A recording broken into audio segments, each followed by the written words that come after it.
Yo, yo, yo, what's good with it? What's hood with it? You already know what it is. What's the deal over here? Keep it reckless and real. How you feel? You feel me? We got the bro for show in the building. My co-host that do the most, man. Go ahead and shout yourself out. But before we do that, look out, look out. It's a Sunday cookout, cookout. Keep it 100. You get took out, took out. Y'all thought I was going to forget. Nah, man. You feel me? But go ahead, shout yourself out, family lamb. Be there for GME, man. East Oakland, California. Free but not free. Global Mafia Entertainment. You already know, man. Interested today with Rios. You know what I'm saying? On a Sunday cookout. So we're going to go with it. We have to be a little elevated today. We trying to be elevated today, man. Man, you feel me? Yeah. I appreciate y'all, man. This is dope. Thank you to Reckless. Thank you to P-Dub, Rios, Mr. Jason Rios on YouTube. Here to kick some good game and chill with some good brothers and talk about what's important and get our opinions out there. Right. Man, straight up, straight up. So before we jump into the menu, I'm just gonna give some background because I know the audience might not know how I tapped in with Rios to even begin with. Well, y'all know I'm extended co-host on the Viral Way podcast. I seen Rios on there as a guest. You feel me? I was really, rocking with his perspective, his opinion, his thought process, the debating and just the topics that they was talking about. I'm like, hey man, I mess with bro right there. He a real one. You know what I'm saying? I'm like, I'm gonna have to get that you straight up. I'm like, I'm gonna have to get that interview, get that guest slot for him. Tapped in with Viral, you know what I'm saying? Viral was like, yeah, you know what I'm saying? Yeah, he good brother, man. Go ahead and tap in with him. You feel me? So, hey, I got the green light from the bro. Hey, the rest is history. You know what I'm saying? Boom, here we are. You know what I mean? Got the bro for show in the building. And if y'all ain't tapped in, go over there, sub to him on Instagram and YouTube. Coffee with Rios. If y'all don't know the show, do it every morning. Tap in with them. You know what I'm saying? Dope topics, dope subject matter. Hey, just keeping it 100 for the people. You know what I'm saying? Our people. You feel me? Just like that. That's what's important. You feel me? And we want to get some context. We want to get some context on the Rios though, like just for people, like let's just say, because now you like in a Bay Area chapter, right? Let us know something about yourself, like just off the dome, like stuff we should know about you, like what your background is, where you came from. You know what I'm saying? Exactly how you are. Like you prestigious right now. Oh man. Hey, I appreciate it. Break it down for us. I appreciate anything and everything, all the compliments, but to be completely honest, what I'm leading with is that I'm a black man, I'm a father, I'm a husband, I'm a father of 3, and born on the east side of Long Beach and born and raised, and that's what I lead with. I lead as a black man, I lead as a father, I lead as a husband, and that's what I present, and that's what I bring to the table, and that's what I present to people when they meet me. If you meet another facet of Rios, there's another facet that you meet, but this is what I'm leading with, and this is what I'm promoting. That part. You feel me? Say that shit. Say it with your chest. With your motherfucking chest, nigga. Hey, real dads matter, but black dads matter even more. You know what I'm saying? So salute to that straight up, because we all is dads in here. All 3 of us are real dads in here. We all 3 black dads in here. So we know the struggle. We know how it go. So hey, salute to the whole panel on that. You know what I'm saying? And the kids. You feel me? So with that being said, let's just jump into appetizer number 1. Bruh, the Lakers and Stephen A. Smith's comments, bro, regarding the Los Angeles Lakers that he made recently. One, we gonna talk about the Lakers as far as the moves they made, the things that they didn't picked up, the trades they made, but we gotta tap in on Stephen A. Smith. Was those comments racist or was they just regular sport take comments? You feel me? Let's talk about it. Let's speak on it. Rios, with you being the guest, hey, you lead it off. Give me the spill on how you feel. I don't think it's racist. I don't think it can be racist when you're going based off facts. If you're just he's stating, he's going off facts, he's going off numbers, he's going off what he sees.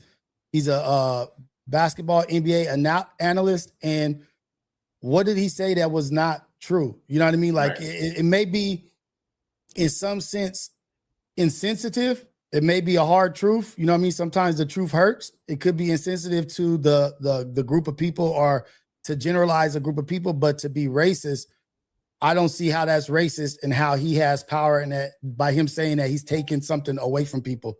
He's just stating something that's very obvious.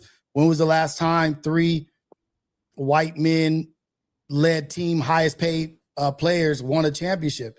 He's not saying that if there's no white men, that 3 white men that could play together wouldn't be dope. He didn't say that. He said, when was the last time just throwing together a team and the major players on the team, 3 of them were white? Now you throw Cooper Flag, Luka Doncic, and Joker. He's not saying that those ain't something to deal with. That's a heavy team. Right. That's a real team. He's talking about Austin Reeves, Luka Doncic, and whoever the center, Kessler or whatever. He's not saying white people can't play basketball or there's none that you could put together. He's just saying, when was the last time? And the last time, I don't know. Right. And I feel like they wasn't tripping so much off of that part of what he said. What they was really tripping off of was when he called them the Snow Town Lakers. I ain't gonna lie to you, bro. Look, that's what they was tripping off of. Go ahead, Doug. Go ahead, cook it up. You know, the shit Rios was on. No, the shit Rios on. That's good, politically correct shit that you gonna say, right? What he was saying was, when the last time you seen 3 white boys run a squad, any white boys all on the same squad run the flow? It probably was like Utah, but they still had Karl Malone. You feel me? You know what I'm saying, right? It wasn't even Utah. They didn't even have 3 main white niggas because Karl Malone was the main. But they had Jeff Horner second, they had John Stockton, and in Utah, when you think of Utah, you think white, right? That's the perception. It don't matter if it's real, because you had B. Russell over there. You had some niggas over there that could play. That was some niggas, right? What I'm saying is that Stephen A. was talking to niggas. You got 3 Woods. We ain't gonna even fuck Kessler.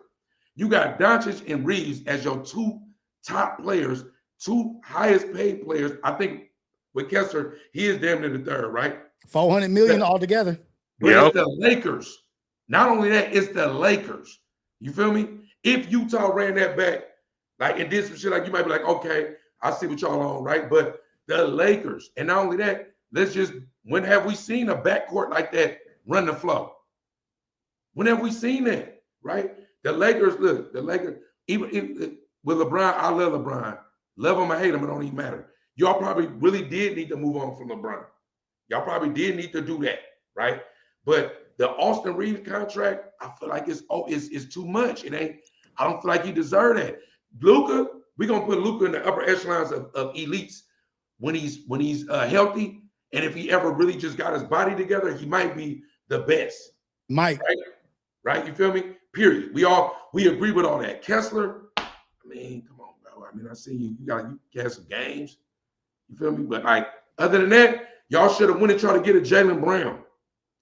Somebody that's like, he could be a career player with y'all for a long time. And he came from Boston. It'd been a dope story. Like, I'm saying that you could have went other ways. Austin Reeves, if you want to go somewhere else, y'all should let him do that. You feel me? And but to the Stephen A. shit, Stephen A. was just talking to niggas. He was on some nigga shit. He like, you got some Woods running the team, nigga. How you think y'all gonna win like that? That's what he was saying, straight up. No, I mean, that's real. So I'm gonna give my critique on the Lakers, and then I'm gonna give my critique on Stephen A. I'm gonna make it quick though, because y'all know that's my squad. I got the Lakers tatted on me. You know what I mean? So y'all already know what it is. True diehard Lakers fan, grew up on Magic Johnson, not just Kobe. Grew up on Magic. You feel me? Kurt Rambis. You feel me? Cool. Iron Scott, you know what I'm saying? Eldon Campbell, you feel me? Like, hey, I can keep going. Luke Walton. Yeah, Luke Walton, Vlade Divac. You know what I'm saying? Vlade Divac, you feel me? Vlade, nigga. Yeah, Vlade with the bullshit hooking the flopper of the year. But forget about Nick the Quick Van Exel, but you feel me? Hey, I can keep going. You feel me? Eddie Jones. But anyway, you know what I'm saying? Go ahead. But as far as the Lakers moves, I'm not mad at it. I understand why. They gave Reeves that contract because they watched LeBron be hurt for damn near 2 months, and they watched them two put up the most offense in the league just as a duo. Austin Reeves averaged damn near 35 points that whole 2 months. Luka averaged 40 points.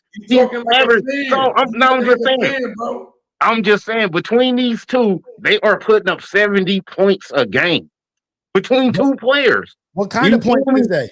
What kind of points are they? Exactly. Now, you got to put it into context, because if you're going to take away from LeBron what he did in the preseason or in the regular season, You got to add what they didn't do and what he did do in the postseason. Now, and that's the part right there. Hold on, The let's reason talk why they real did it quick, Greg. is The because guest that said something, he got to quantify that. The guest just said some real shit. You got to answer that.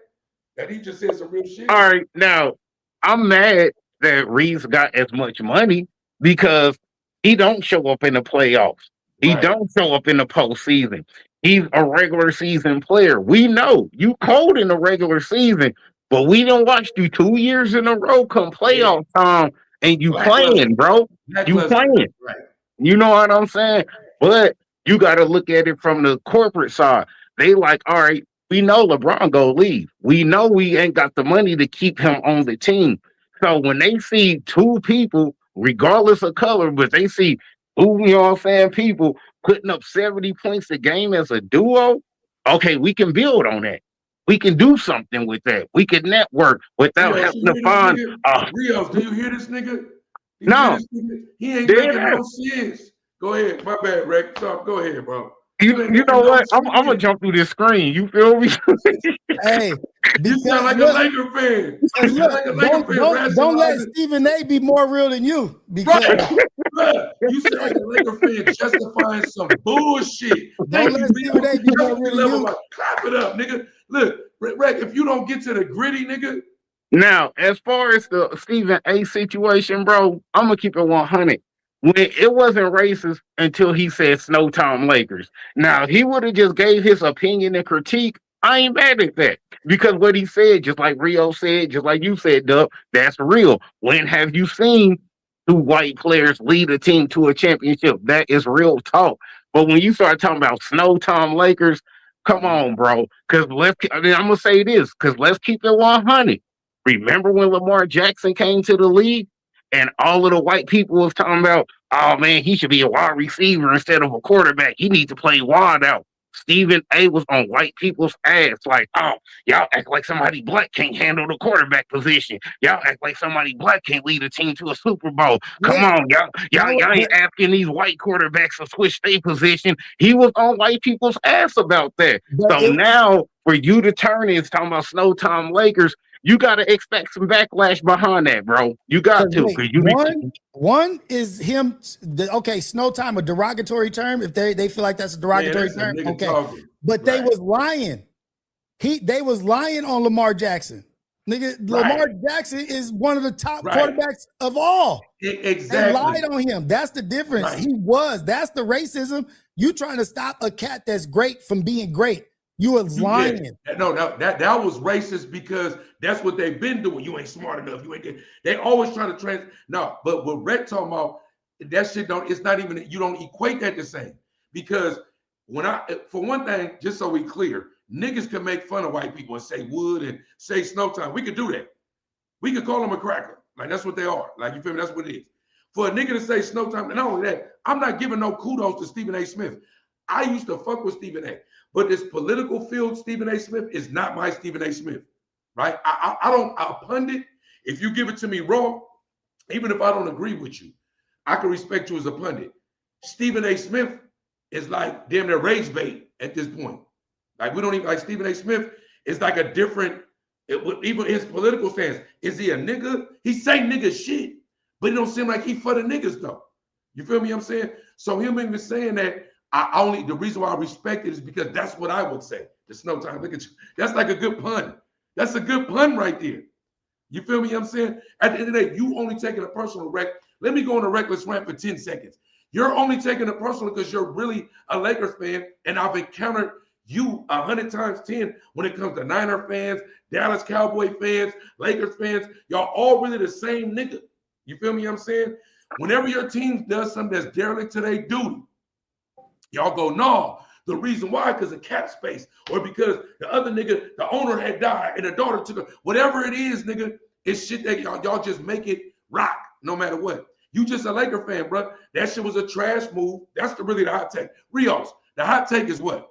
What's the hot take, Rios? Of that he just no time, just the white boys. The snow time shit. That's the hot take. They trash. But what people ain't seeing, the underlying to this is that Stephen A is dibbling and dabbling in the political field, and he's a puppet of Disney, right? And so By him doing this, he's opening the floodgates purposely to have the argument of why we can't say this then. Right. Say that, See, no, look. why we can't do this? Yeah, Or then good he's on that. opening Pandora's Good on box that. because he's a puppet and he wants that box to be open, and they want that box to be open so that they can talk more freely than they can right now. Also, Stephen A can say this, why we can't say that? Or this, and he knows Right. it. There's a way better argument to make than what Stephen A made. Right. Look, but Rios, look, tap your toe. We gonna just tap it because it's a dark rabbit hole. But just tap our toe in that real quick, right? When I look at Stephen A, I don't try to be the super. I'm lying. I'm a conspiracy theorist. I just don't speak it only with those that's enlightened. Like I don't talk about certain things like the Anunnaki or pre-biblical things. Or like I don't talk about it. You got to be enlightened for me to talk to you about it. Because if you talk about certain stuff to regular people, you crazy. Yeah. You feel me, right? So when you think about that, Stephen A always been a big mouth, but I feel like sometimes it was for the right reason. You love him or hate him, he was that's who he was. It just seems like now, bro, for politics, money, or whatever it is, it's something going on with bro. Let me ask both of y'all this, and this is a yes or no question, but y'all can answer it however y'all see fit. Do y'all feel like him saying Snowtown Lakers was a racist comment or no? No. It's a derogatory comment because it's snow bunny, snowflake. You know what I mean? It's derogatory, but is it racist? I don't think it's racist. If they could say the Kevin Hart roast wasn't racist, how the hell they could say the snow time is racist? Right. I agree. No, and I respect that. You know what I'm saying? Because I feel the same way. Was it derogatory? Definitely. You know what I'm saying? But racist, I can't give you that. You know what I'm saying? Now I feel like y'all reaching because us being black, being in sports, we just had a female tell LeBron to shut up and dribble. That was more racist than Snowtown Lakers, because when you say shut up and dribble, we know what that means. Niggas stop talking and play sports for the masses. You ain't got nothing to do with that. You feel me? We know what that really means. I just feel like racism is subjective right now. Like racism is kind of how you take it. Like if somebody called me a nigger, I can't go off and kill him, beat his ass, do whatever, be on film, do whatever, go to jail forever, right? Old me probably would just react. New me would probably be like, well, what's this thing on? Is he trying to get me to do this? Because that's right. Like racism now is like almost like content. You feel me? So you got to be careful. And we understand that race itself is not real. Like race is not biologically. If we all took a blood test and they looked at our body, our anatomy is the same. Right. So race is more like a social thing. Like they giving you that and making you beef over it. Why the real shit happen? So even in that context, once you know that Stephen A saying that to me, plus because he's a nigga, it's real racist shit going on. If we gonna like you feel me, that's not it. That's just TV. But that's just TV. He gonna do that. Let me ask you too. You gotta understand where niggas do shit like that at too. And let me ask you this, Rios. What do you think the end game will be from him making them comments? You know what I'm saying? What do you think the backlash is gonna be? Where it's gonna end up, so on and so forth? Nothing. He did exactly what they wanted him to do. They don't do it. Stephen A doesn't do anything without pre-thought to it. It's polished. It's all polished. It's all polished. What am I going to get out of this? What comes from this? Oh, a week of conversation, a week of content, 2 weeks. And I'm telling you, there is a more polarizing topic and subject coming up that's behind this. The same as like consent, giving children and consent to do shit to their body is really just the consent that they want to do shit to kids. Exactly. And so just done. Yeah, because I can manipulate you to get it done, but I really wanted you to do it, and you acting like right. So come on, bro. And so him doing this on this platform, on Disney, on these, he didn't do it on ESPN. He did it on his shit. He did it on his podcast. On his podcast, right. Exactly. It's him doing their dirty work. So they want the leverage to make these moves. Everybody wants to be. It's even happening in the Mexican culture. Everybody wants to be black. They want to be able to say these certain things. They want to be able to have the freedom to say a derogatory term about like Rich. I forget the dude's name back in the day when he was watching the girls playing college basketball. They say it looked like a bunch of nappy headed hoes. And he got in trouble. They want to be able to say shit like that without getting in trouble. And the bridge to that is Stephen A being the only one who can do these kind of things and have no repercussion. It's like they're just trying to get more leverage in the game to do what they want to do. Yeah, he's a fence rattler. Like, but understand that being a politician, if you look at anything political they got to do from the parts of the presidency to whatever that spectrum is, everything is fake. It only matters what you say in sound bites. You can walk back this. Nothing is really real. The real people look at him like, what are you talking about? But the sheep gonna go, yeah. He's just a politician. He's a politician. Whatever he's gearing towards is bigger than First Take. Right. And the opposite of that is there's always reasonings behind what they want. The shut up and dribble, that comment, that stands for those people was for them to avoid having a Jaylen Brown. Right. The shut up and dribble was to stop the Jaylen Browns. Right. Yeah, and the Kareem Abdul-Jabbar's. And the Kaepernicks. Anybody that speaks out like, nigga, you gonna do what? Oh, it's good, bro. And even Shedeur Sanders. But really it was because of Deion.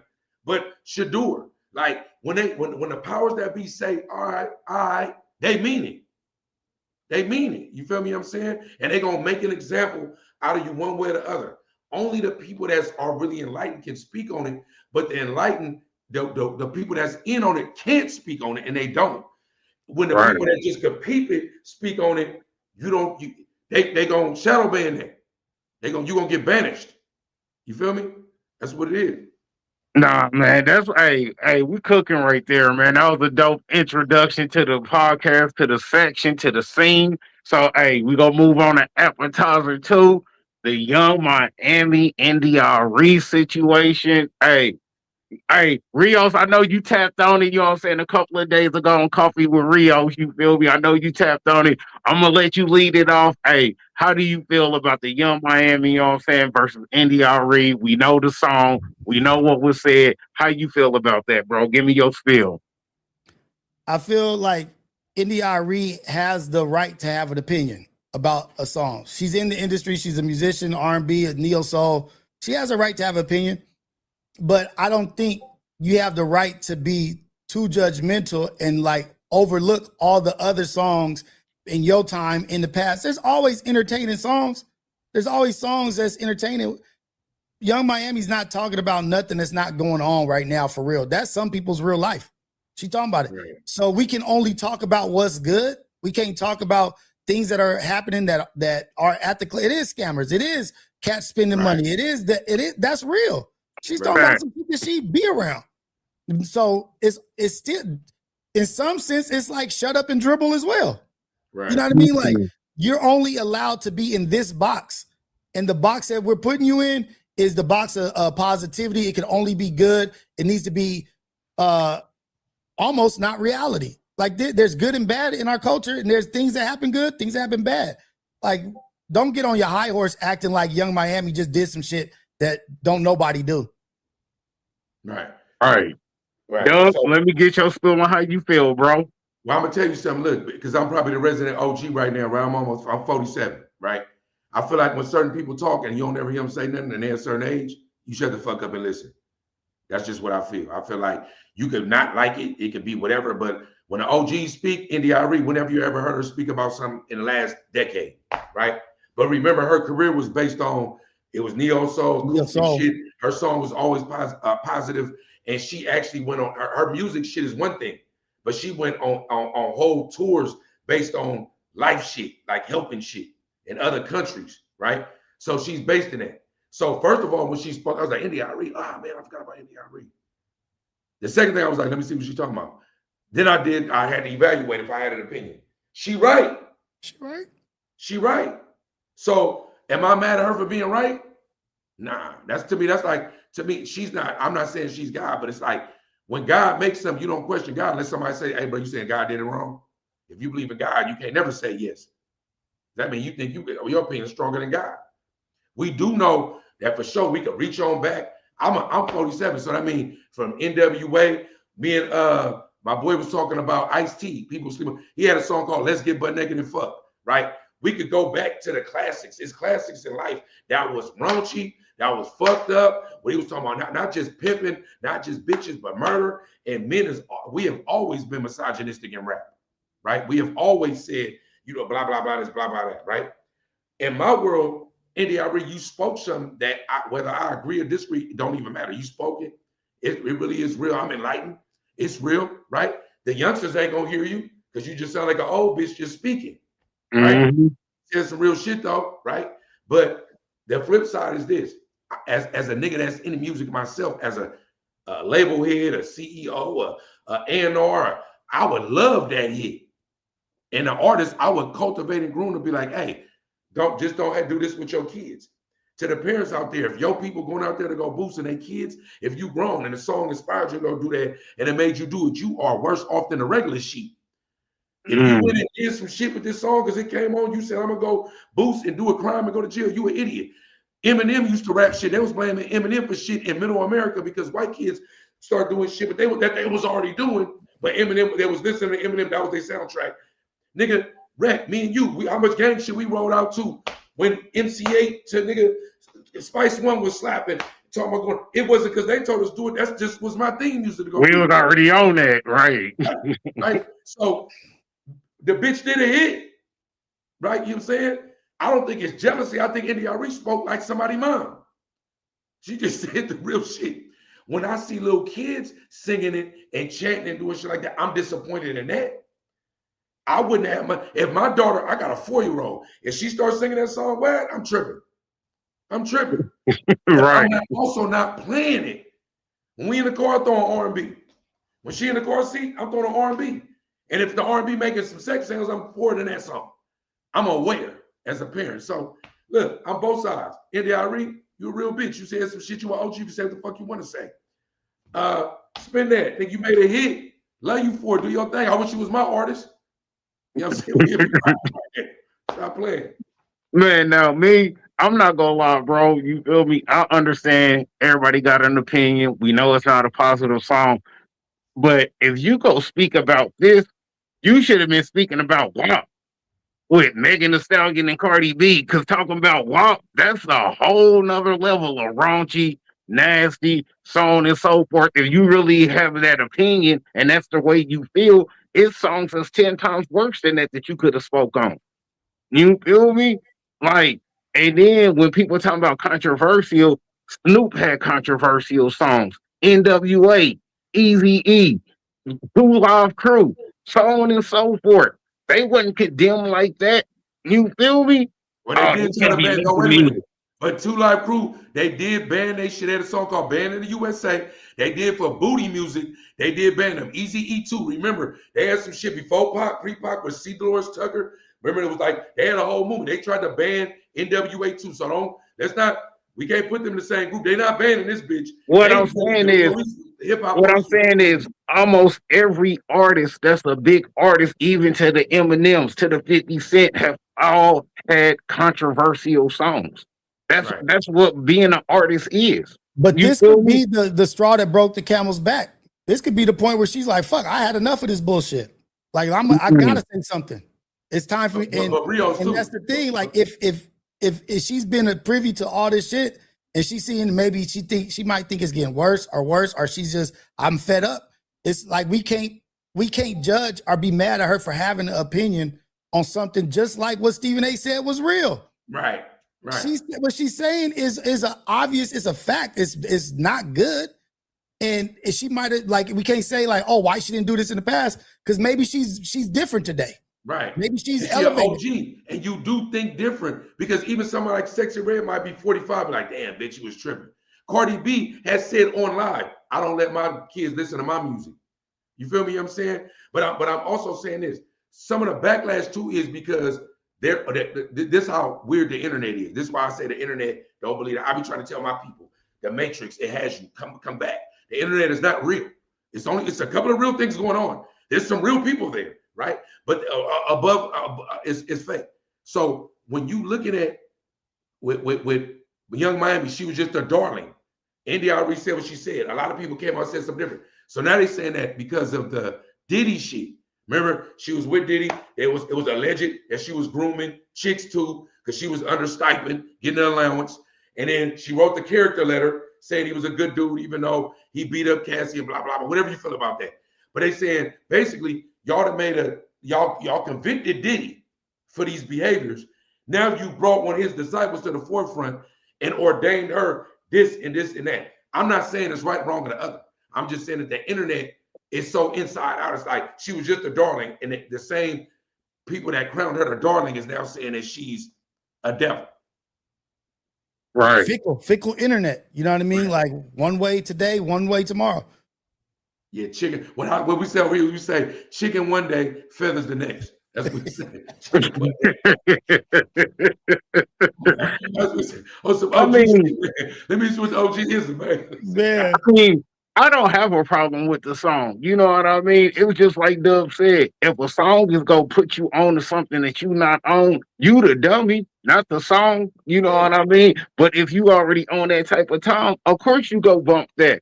Same way when we was off the porch with the torch and it was Crips and Bloods Volume 1 dropping, whatever side of the rag you was on, they was bumping that in every old school Chevy.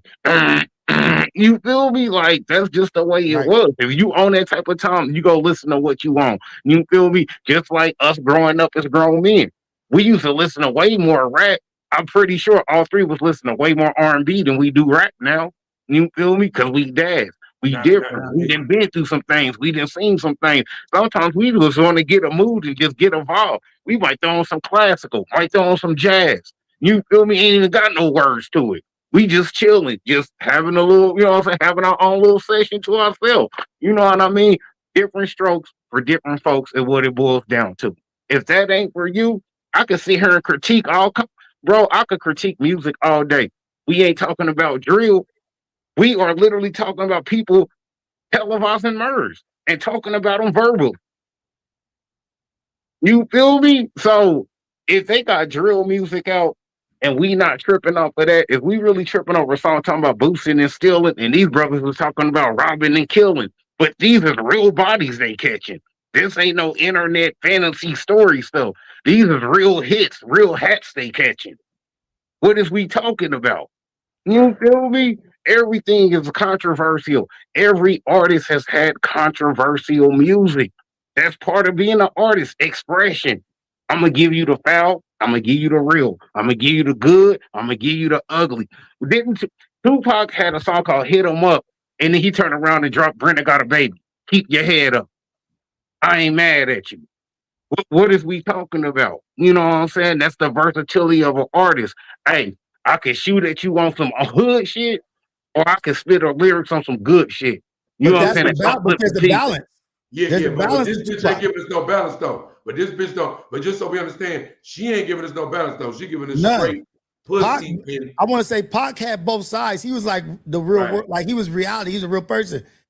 What's the balance to her? This is all you have to offer. Because Brenda Got a Baby and all that was before Hit 'Em Up. Hit 'Em Up came out because of discretion against him. He talking about niggas that shot him. But Rios, let me ask you something. Do you personally do you believe that there is an agenda within entertainment? 100%. Okay. Because things don't become popular on accident. Right. Yeah, because it's the algorithm and it's also a frequency. There's actually a frequency that we just like. I don't really care about a song, but it's in my head a lot. You feel me? Sexy Red, some of the same shit. She can't rap to me, but some of the beats make me go like, I feel like I want to be a part of that. Right. Like, you feel me? You know what I'm saying? Frequencies matter. You know what I'm saying? If you can duplicate the frequency, you can make the hit. Exactly. Right. And if the hit talking about some bullshit, you locked in.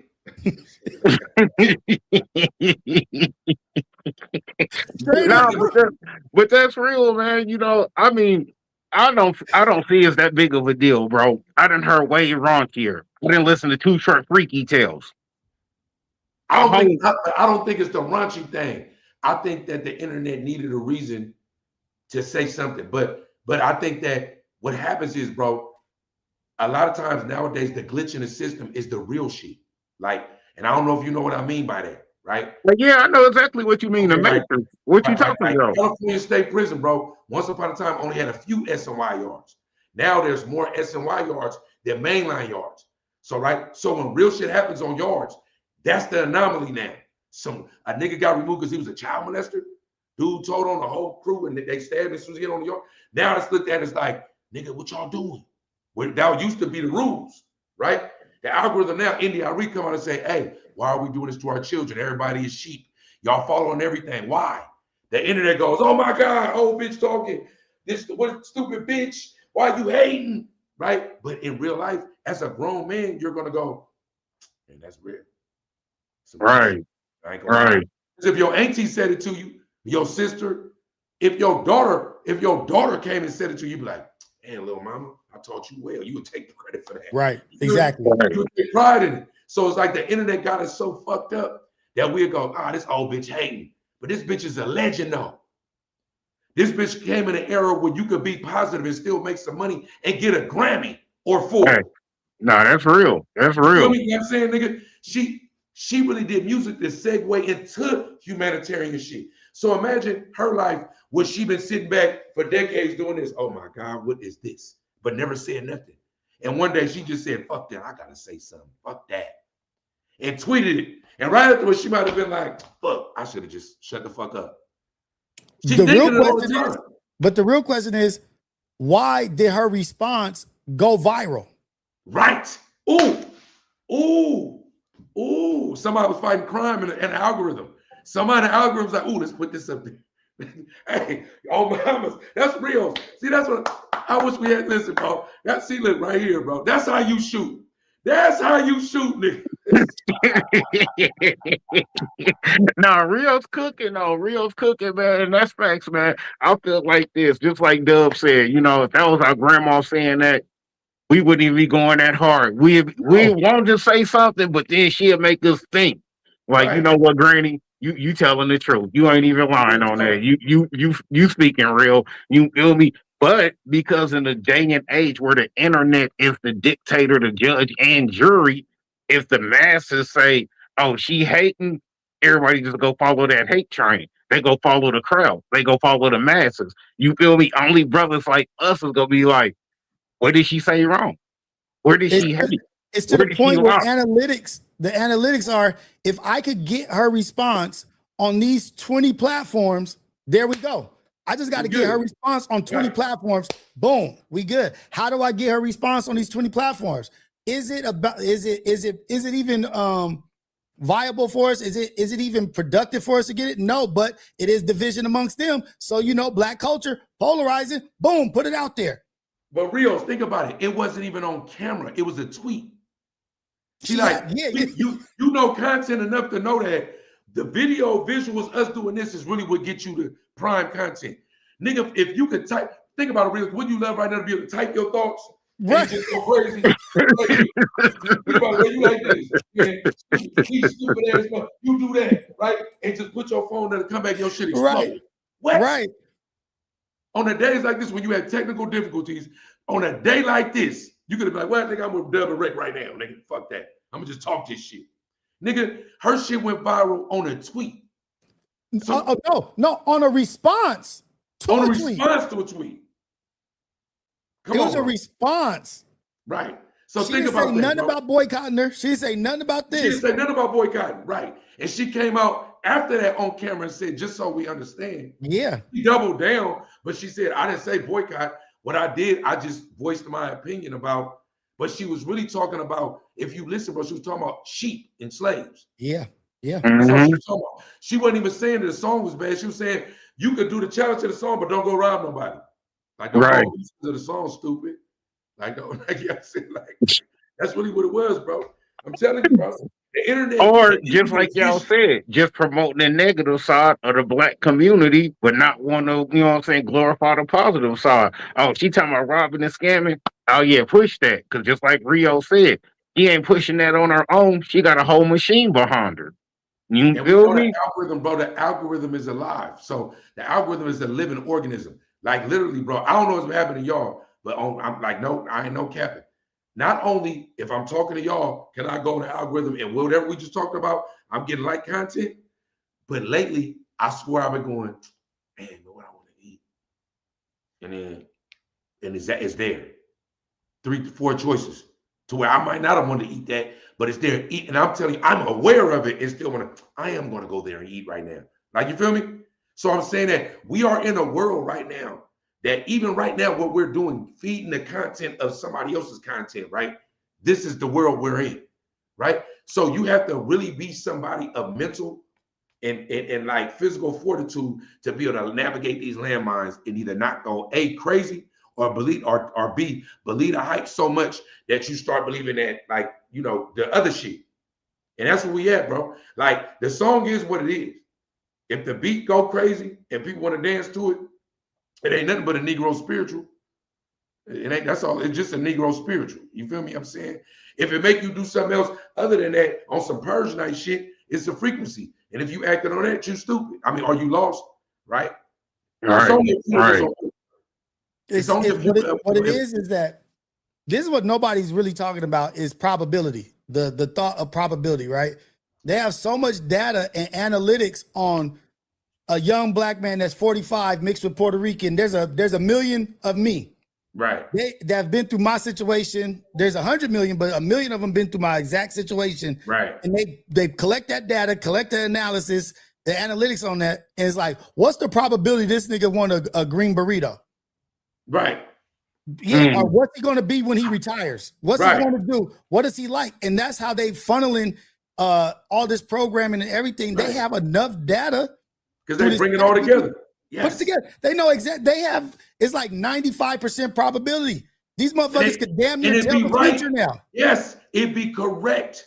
It'd be correct. And even if it's not all the way correct, your mind can go, yep, I could do that. Yeah, exactly. Yep. I'm going to consider that. I don't need a new car, but I can't refinance and I got some money tucked up. I did want to upgrade. You can get convinced into some shit, bro. And that's even with music and everything. Even with Stephen A., all the plants of the world, everything that we got going on, bro. It's all the same shit, like, right? But that's what I mean by, like, you can, we gonna bubble, but our trajectory is different because when you don't coon, you know what I'm saying, right? Or you don't fall victim and submit and succumb to the trash all the time, bro. I just tell the Rick, we waiting on you. I used to post a lot of violence because I did 19 years in prison. I got a story, right? So I'm a nigga that's kind of like violence is kind of like in me somehow. The algorithm knew that. I ain't been doing that no more. But I swear to God, when I get on Instagram, my first 5 swipes, even though my algorithm is setting other things, is fights. Like it's trying to give it to me. Yeah. Like it's trying to force it. Come back, nigga. Come back. You want some bullshit? I'm on the real shit now, though. The real shit only getting like 200 or 300 views, and I got 1,000 followers. When I post a fight, though, Rick, you know, everything we post that's going crazy, going stupid, doing 4 or 5K. Yeah, exactly. Bro. You know what I'm saying, right? The algorithm, bro, it know what you want, but it's almost always trying to shape who they think you are. You feel me? You might have changed for some shit, but fuck that. The change nigga was you was helping the algorithm. They want that nigga back. Bro, and people don't understand when I be saying that, bro. The algorithm is it's like an entity. All that data you talking about, when you say your cookies and you accept this and all that shit, really don't matter if you accept it. We know that, right? But at the end of the day, all that shit, they making that shit come together, bro. And they able to tie all of us in together. That's how we find each other. Like-minded motherfuckers, either on purpose or by accident. Yep. No, dead ass, because that's how I tapped in with Rios for just being tapped in with Viral. If I wouldn't have been tapped in with Viral, I wouldn't even be aware of who Rios is, or I just now would be from seeing the clip or catching them on YouTube. You feel me? Things like that. You know what I'm saying? So just like you said, Dub, the algorithm is alive. So if y'all think y'all algorithm ain't really alive, the algorithm is alive, bro. Trust me. You feel me? Text to you right here on your hip daily. Dead ass. Listening to your phone calls, listening to your messages, listening to your conversations in the background. How many times you talk? What? That motherfucker's absorbing your life force. That's why everybody, every once in a while, go on your Chrome or your Safari or whatever, hit nigga delete cookies. Everything. Every once in a while, you would see It'll be 4,000 some sites you attached to. You be like, nigga, I ain't been even, because the cookies is, they're going everywhere. This one go to that, and you accidentally tap some shit into Google, and it went, bruh. I'm telling you, bro. Man, how many times you been talking about something? You open your phone, it's right there on your phone. Oh man, I need to get this couch and stuff from Walmart. Da-da-da. You open up your phone, it's a Walmart ad. So you can't tell me that the phone ain't listening to you. You feel me? It's shaping your algorithm for you off of what you talk about, what you visit, what you click on, what sites you frequent. All of that. You know what I'm saying? Literally your algorithm is alive. You feel me? Look. I just flipped on the ground while we on the phone. This is a bitch talking about the Spin That song. They hating on it, but got it like Yeah. a mugshot. Look. What did I just say? That's the first 4K. phone. Right in Come on, 4K. He just proved my point right there in 4K. We was talking about the song. He opened his phone. What was the first thing he saw? Something sneaking on the song. I rest my case. I rest my case. Now, with that being said, getting to this main course. Now, let me ask you, Rio, are you aware of who Missy Woods is, the former CIA DNA analysis chick? No. All right. Hey, Dub, you know what I'm saying? Co-host, I'm gonna let you quarterback this topic. Okay. You feel me? See, I look, brought him back to life. Let me resuscitate you. Let me resuscitate you. Now I give a little overview, right? I would have sent you the links earlier, right? But look, Missy, right? She wasn't CIA, she was Colorado, right? She was a DNA analyst. So we know how this shit go with DNA. We know how like a crime scene shit like that, right? So I sent Rick earlier, the lady that broke it down so scientifically. I was like, God damn, bitch, you got to do all that, right? But to break it down layman's term, people that get convicted of crimes that got to do with DNA. She was evaluating the DNA. Sometimes the DNA would come back a way that made it tricky for her, people of her caliber, to analyze it correctly. So she would fudge, cheat, lie on the DNA results. But the results will come back that a nigga who may or may not be guilty was guilty due to DNA. Well, not guilty, but nigga, he was there, or his DNA was present. Instead of even saying inconclusive or whatever else. I'm talking about thousands of cases, though. She pencil whipping motherfuckers. Like over 30 years. Over 30 years. When she get on the stand, she's so credible that it could be the turn of the case for a jury. When she get up here and she states this scientifically, right? And I'm gonna tell you something, quick sidebar. In my life, I fought a case before, and it was some weird shit with forensics that I know what it really was, but I'm in court listening to it, and they said something opposite, but it was for me. Hey, lucky me, right? That I know, right? So it's like, ever since then in my life, I've looked at all this shit different because the science may be pure, but human error or the human capacity or just humans. Human nature can, I can make you a good burger right now, but what if I'm a weird nigga and I spit in it and give you herpes? What if I hate your kind of people? Right. You feel me? I'm saying, right? The recipe the restaurant gave you is great. I did it perfect, but because I'm fuck you. You know what I'm saying? Human nature made me do some weird shit, right? So this lady was rocking. We don't, from everything I've seen, motive at this point, don't know if it's financially motivated. Don't know if it's racially motivated. The way my studies seemed like it was kind of more like difficulty related, like your job. Like I could get off and I'm gonna clock out early. I should be waiting the 10 minutes, but I'm clocking out early. They ain't gonna notice. The bitch was cutting corners too, but we don't know all the other shit. Not only that, they let her plead out. So she gonna do some time, but she pled guilty to some shit. But the quagmire is this: the thousands of cases with DNA involved with her have to get brought back. But we know the process of that could take years to sift through thousands of cases, right? So everything she touched should be null and void. Right. See, that's everything my thing. Off the top. Right. And see, look, you from down the way, like the Rampart scandal, right? We had one out with the Riders. Once it's found out that any detective, that this detective touched your case at all, done. There we go. Y'all might have found a body in the trunk. You feel me? Don't matter. My motherfucking fingerprints on the gun. But this nigga dealt with it. Oh, I gotta go. Because anything in the aftermath is that serious. So, in full, right? The question is, Rick, right?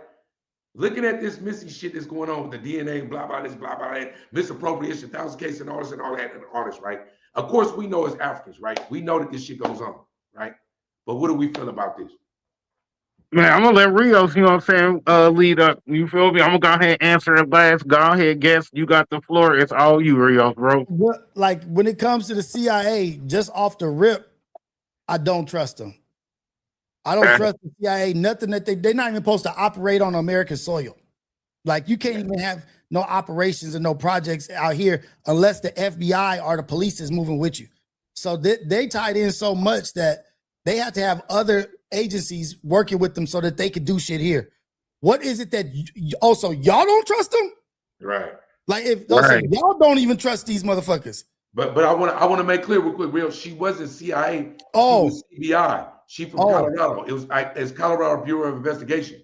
Okay. She was a forensic specialist, like DNA specialist there, not CIA. So one, I will bring up Colorado. Colorado is in the middle of a lot of shit these last 4 or 5 years in the mix of some really major shit. And the fact that she was doing that, I want to know if does she have a gag order? Because I want to know the why. Where was the initiative? Who was pushing the pressure for you to? So you was just doing this just out the. Yeah. Part of the deal. Part of the deal. You got to let us know what your motive was. What your motive was. Right. What was going on, and the people should be able to hear that shit because guess what? Now we need to question a ton of the motherfuckers that's doing your job. Right. Yeah. And you know what? One. Because even if it's just like I didn't like niggas, that I want to know that too. Yeah, I want to know. Yeah. I want to know what is your motive? Why were you doing this shit that you was doing? And I want to know the statistics and the demographic of who it affected the most in a negative way. I think it was said that it was like a lot of Africans. See, right? We know what it is, and it's just like leave us the fuck alone. God damn, like just leave us the fuck alone. Niggas is just trying to be cool. Like we out here just trying to be cool. But y'all keep like he said, the algorithm keep dragging him in. It's like they keep dragging him. Like, yeah, y'all keep bringing us back in. Like, leave us the fuck alone. Right. Like, and it's just if it's happening on that level, I don't think anybody in the world should have a thought process or a thought to say, I don't think this is happening to them. Believe us, we've been telling you. If they doing it here, they doing it on the lower levels. All over the fucking place. That's real. And this is this is my two main issues is one, you got charged with over 20 felonies. You only pled out to 4 of them. And I'm pretty sure the 4 that you pled out to was the least of the 20 that you got convicted. That you got charged with. Right. So not only did you charge, you know what I'm saying, plead out to thousands of cases. And it's thousands of cases. Bro, thousands of cases. Right. Thousands of cases. An intern ratted her out. An intern, remember, she's been doing this for 30 years. An intern did like an audit on her. It's like, this don't make no sense. And brought it to the attention of motherfuckers. The intern is how she got whooped. No. And, that's what's bugging me is you got hit with over 20 felonies. You plead out to 4. We know it's going to be the least of the 20 over 20 that you got, charged with. So now we know you ain't got no priors for this. We know you ain't got no, other background on nothing. We know that you ain't got no felonies because if you have felonies, you couldn't even have got that job to begin with. So she's probably not even gonna get no jail time, bro. They probably go slap her on the wrist, give her 5 years probation, tell her to kick rocks, and you can't work here no more. Or she may disappear. Right. You feel me? Because in 2 weeks, once another Diddy thing come out or something happened with Finesse 2 times, we ain't gonna forget about Missy. Mm-hmm. Bruh, and the second part of that is how many innocent brothers are sitting in jail right now? How many innocent brothers have lost their life in prison behind this? How many innocent brothers are sitting on death row right now? We don't even know. We talking about 30 years ago. Some of these brothers might not even be here no more. And So, we just so talking about the brothers. We just talking about the brothers that's in jail. One case affects 100 people. Right.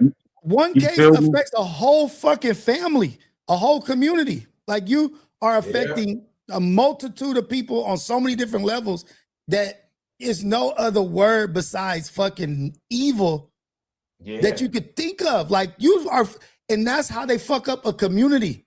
That's how they fuck up a community. This is how they do it.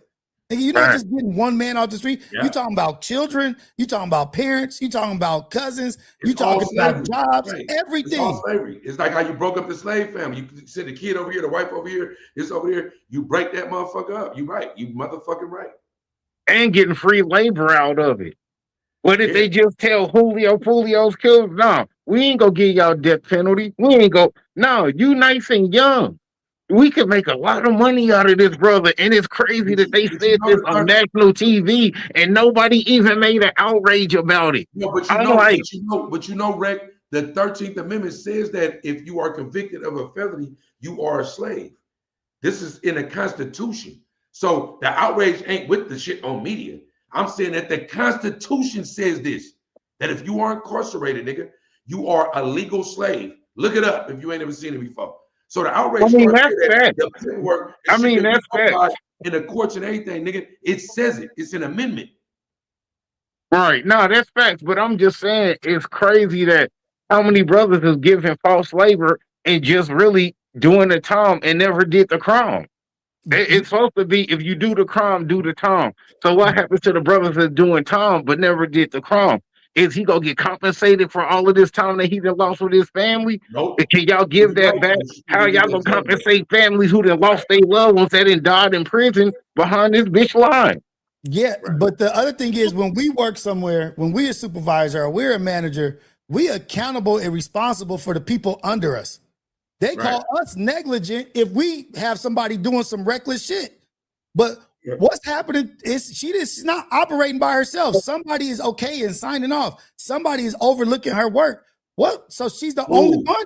They said that. No, Rick, the shit I sent you, it was a chick because she was an analyst.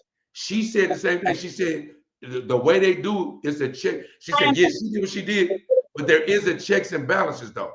There is a check and balance. Okay. And somebody's supposed to get your shit, look at your shit, make sure your shit is good, then send it to the next level. So was some people that might have kicked it back to her, right? But then she lied about the results. That's like her crime was somebody may have went, this that don't even add up. The science ain't right. And she took it back and said, oh yeah, my bad. Made it right. Mathematically, however they do it scientifically, shot it back and said, okay, now that's right. You feel me? Yeah. That's what the bitch supposed to be guilty of. But the shit is so important because when it's some other shit, when it's some DCFS or some kids or some family shit, they investigate everybody that touched the fucking report. Come on. Go investigate every fucking Everybody. but because it's black life, it's like go get put away. No, go after everybody. What the fuck? How did this happen? Right. And Rios, you know, in real life, even if you did it, nigga, I need my due process. If you fumble that, I'm free. That's the law. Woo. Happening to white people all the time. Look at Trump, he president right now. The law is supposed to go that. We know I did it, nigga, but do it right, nigga. Do it right. If you fumble that shit, due process. Let me go. That's it. Even if I did it, you fucked up. You let a criminal back out. I might go kill again, nigga. Like exactly. Right. That's the law. That's the law, bro. And like Danny Glover and Shooter. Right. Yeah, exactly. Exactly. Man, and here go the biggest question. Not, because if not, I'm leaving. Right. Yeah, and here go the biggest question to all of this. Here go the biggest question. And Rios, let me get your opinion first, Dub. You follow up.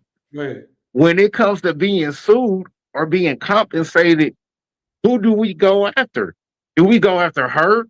Do we go after the jail system? Do we go after the CBI? Do we go after Colorado as a state? Do we go after Attorney General? I mean, it's so many layers to peel back like an onion. Who do we, you know what I'm saying? Who do we shoot at if we looking for compensation? Or we looking for some kind of, you know what I'm saying, some healing, some closure, something, not even a financial. You know what I mean? Who do we go after, bro? Who's at the top of that food chain?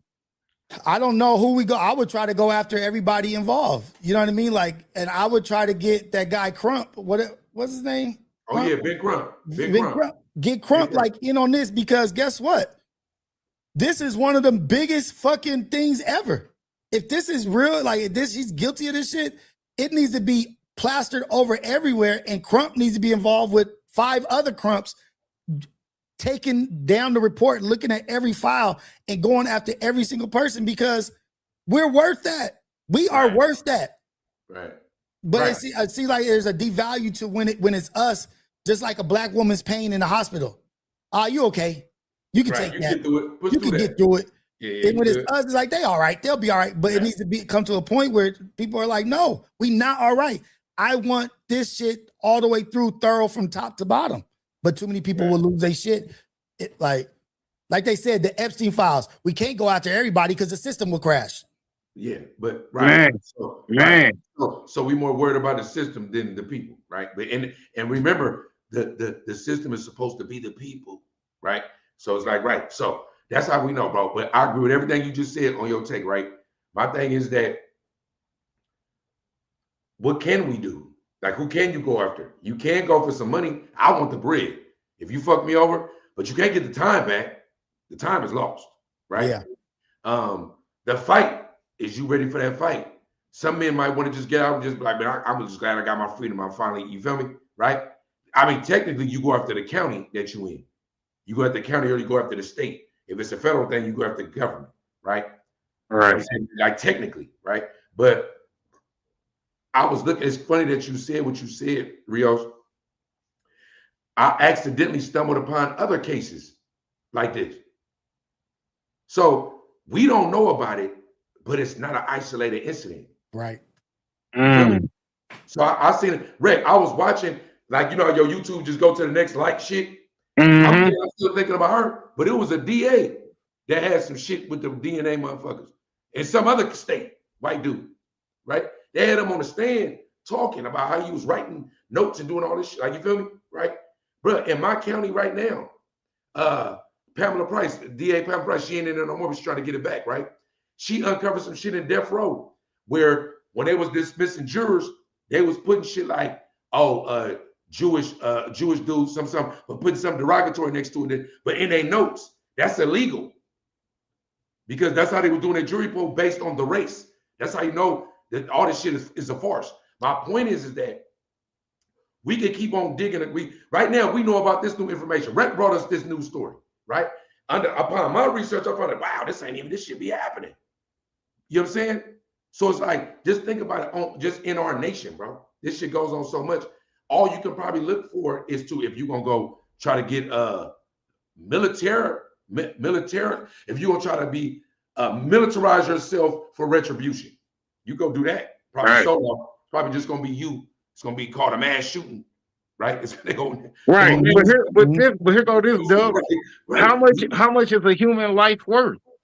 So Well, even if you're going at it financially, what about the people who didn't passed away in there behind this bitch? That's what I'm saying. How much is a human life worth? No, but that's what I'm saying, Rick. That's what I mean. Who can you go after? Because you can't get that back. So it's like reparations. My niggas were slaves, and they'd never be able to spend this money with me, right? But give me my shit for them. And whatever I do with it, nigga, if I blow it and I get off fentanyl, ended up stooped over somewhere in the corner, nigga, and that's my life, nigga. That's what I deal with my shit. But give it, because everybody else got it. Even if I ain't financially literate, I could criticize. Look, when EDD happened, shit, niggas went and bought shit they ain't never had before, nigga, and they ain't got nothing to show for it now when EDD was popping like that, right? But that was their version of reparations. They fumbled and it was stupid, but they got that.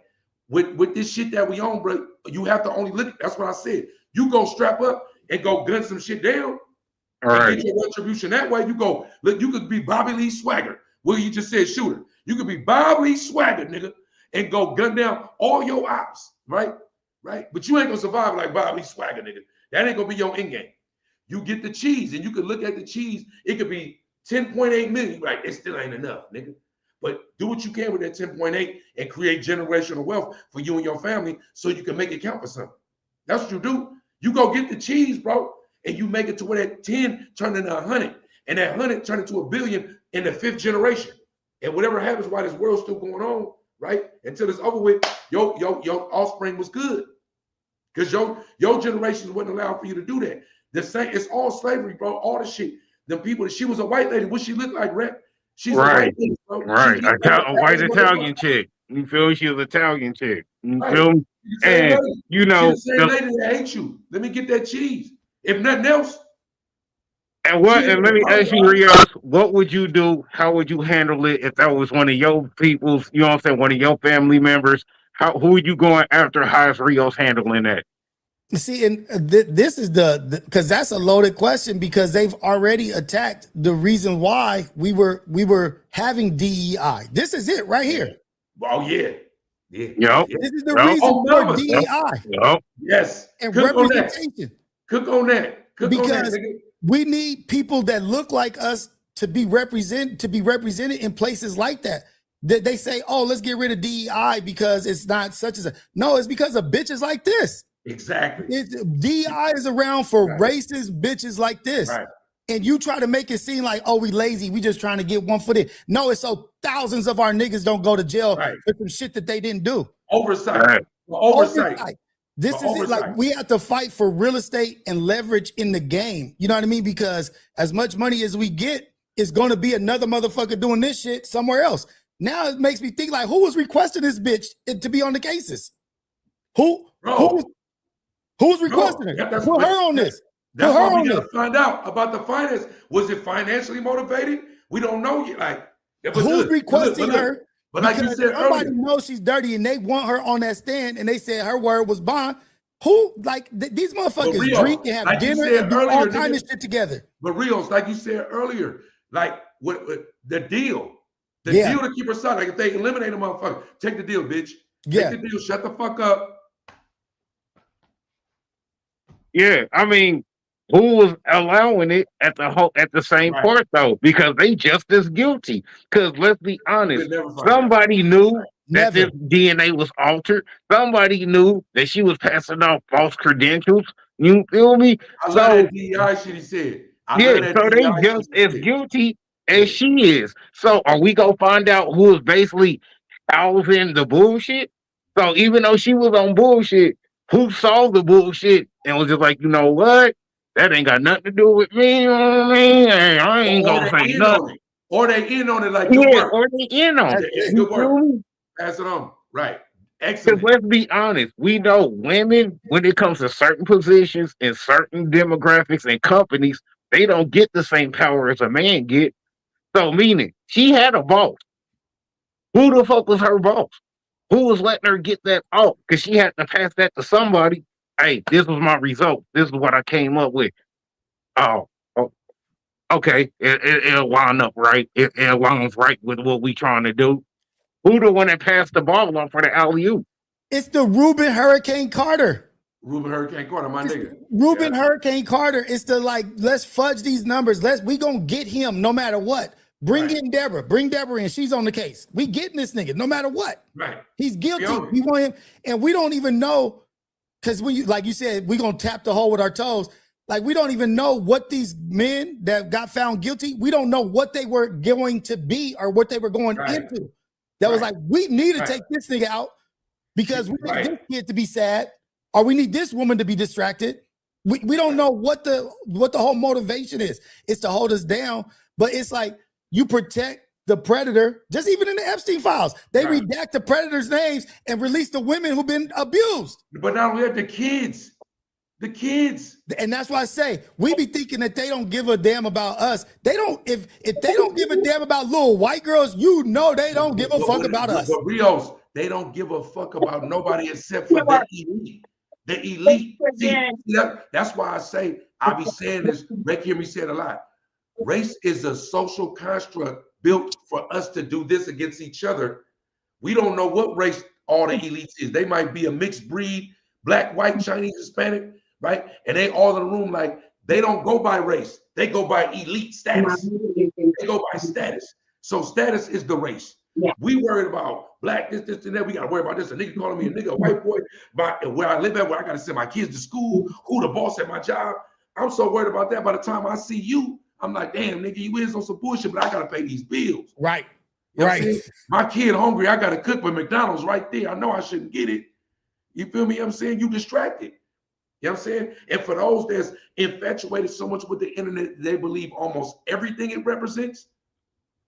They the true patron of the elite. Yeah. Like if you struggling for oxygen, who got the time to think about electricity? Right. I can't breathe. Man, I man. can't breathe. Like, And the last part of this, you know what I'm saying, topic is she gonna see any jail time or no? I'm talking about actual jail no, she time, did. actual prison time. You feel me? Is she really gonna see jail time or no? Yeah, since like was she didn't go to Simpson yet. It's supposed to be some shit like the deal's supposed to be like 16 years, but it's broke down into something. It's not going to be 16 years, but 16 was in there. You feel me? You know what I'm saying? But it's gonna get broke down somehow. But she ain't went to Simpson yet. I mean, me personally, if she I keep think quiet, it's gonna be a slap on the wrist. Right. That's it. You feel me? I think she gonna get a slap on the wrist. You know what I mean? 2-3 years. I mean, no, if she fuck get, that. She gonna get an attaboy. Great job. You did a great job. You did you sacrificed for us. You did it. Good yeah. shit. Because me Mission personally, accomplished. I feel like this. If she get anything less than life, Okay, nigga, look. they gave her a slap on the She wrist. If She it's gonna be anything hanging with less than Ghislaine life, Maxwell. She gonna be Look, it partying say- with Ghislaine Maxwell on Fair Time. Look, it say to the 4 felonies. Under her plea agreement, she is scheduled to be sentenced in court to 8 to 16 years in prison on September 8th, 2026. So we be looking, we see what it do. 8 to 16. They'll be giving her emotional. They'll be giving her an emotional pet, an emotional dog like Ghislaine Maxwell. They gonna take care of her. She gonna be fine. bruh. Man, I wish I could trade 30 years of bullshit and get 8 years. You But shouldn't feel that be me? a fair case, though? That should be a fair case, shouldn't it? Bruh, bruh. It happened on fair quarters.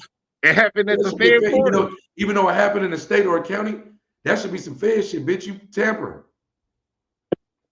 Because that's why she's gonna be in Club Fed. Because when you appeal your shit, when they deny it in the states, it go to the feds. She's gonna be in Club Fed with Ghislaine Maxwell. Facts. With an emotional pet. No, that's real. Duh. You got your phone in hand, man. Go ahead and lead off the next topic, bro. You feel me? Hey, that was lit right there, man. That was dope. You feel me? Rios was cooking. Straight cooking with fish grease. You feel me? You got a couple of things to say. You had some shit on your mind, though. You feel the power of the beard. You feel me? You know what I'm saying? You was kicking some shit out. You had the real serious look on your face, too. Like, you feel me, nigga? Look, nigga, this is what I'm on. You had the real serious, like, nigga. You adjusted the glasses a couple of times. You feel me? Hold on. You feel me?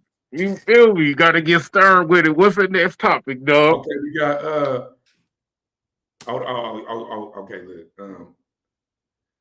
Back, okay, all right, I got you on this one. So, and this is, I can, you know, we relate. Rios, well, we're going to see if you relate. Okay, so when we struggling as men, we're going to talk about as men, right? Right? When we struggling as men, and when you boasting as a man, whether you just did some dope, if you athletic, if you have money or whatever, if you out at vacation, if you having a good dinner, you post that. But when you struggling as a man, right? And you don't like, I don't know, you come on your podcast, do you ever come on here vulnerable, right? Now, for like, if you don't, why do we do stuff like that as men? Like, why do we do stuff like that and never kind of really put it out there to express it? The actual struggle. We only post in the positive, but we don't ever post the struggle, even though we going through the struggle. Right. Because we have it's multi-level, right? Like we have multiple examples of being vulnerable or being emotional and that shit being used against you as a weapon, right? So men tend to keep shit in because I'm not going to give you something that you're going to use against me, but it's also giving too much power to other people's perspective of who you are. You so worried about what somebody thinks about you that you can't even be true and be your real self.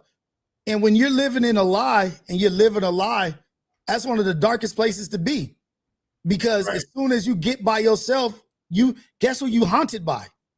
By yourself. You haunted by your own self. You can't even be in a room by yourself because you live in a lie. You can't even look in the mirror. You're tormented and traumatized by you not being yourself. And so from a very early age, we taught to not even work on just the basis foundation of human nature, which is communication. So there's a whole section of the pie, a whole piece of the pie that we're not even allowed to talk about.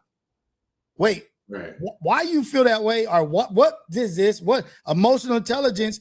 We've been put into such a fucking blender that when the ugly face surfaces, they blame us. Right. But this is what y'all built. This is the aftermath of us having to hide and fight against what we want to do, what we want to talk about. We have to be this monster.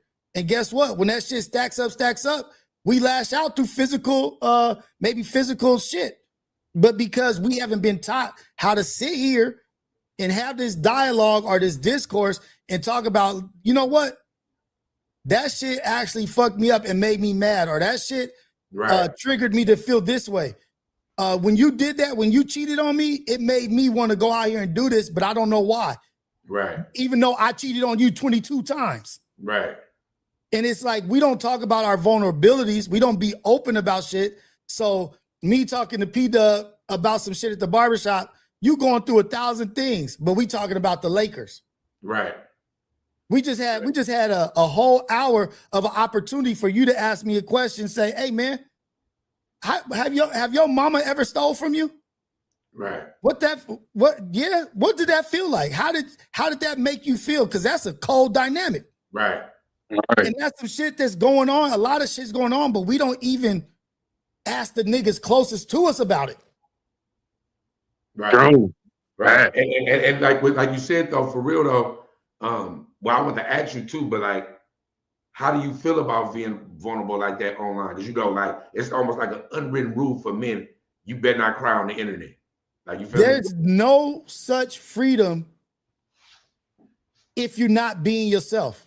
There's no freedom if you're not sharing who you are. There's no freedom because now you have a standard, an unreal standard that you have to be held to.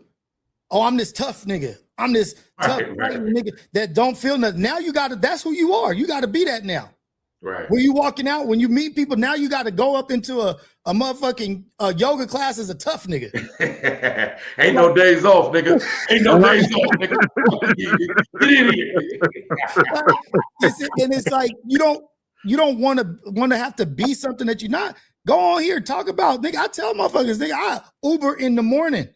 4 in the morning, I wake up to Uber. The last few years was the least amount of money I've ever made in my life. But it's because I felt like I was doing something that's important. I'll sacrifice that. I could go in aerospace right now and get $150,000 to $200,000 job, but it's not valuable to me. Right. What's valuable to me is this shit right here. 3 black men talking about some real shit that's going to help maybe 2, 3, 4 other black men or black women that's watching that could relate for their son. Like, oh shit, This is what those dudes was talking about. This is okay, son. How you feel about this? Hey, son, I don't give a damn. I'll have more years where I have made the least amount of money because I've never felt more fulfilled in my whole goddamn life. Right. Than I do right now. Right. And so it's about that. It's about, because if you hold on to your trials and tribulations, Reckless, what you've been through, you hold on to your trials and tribulations, which are a powerful thing. Who the fuck does it help if you're not sharing what you've been through? Right. That part. Everything's supposed to be therapeutic. Everything's supposed to be healing. Right. Exactly. We only putting on demos to beat niggas up. We're not demonstrating what it's like to be hurt. Yeah, and it's called a cathartic moment.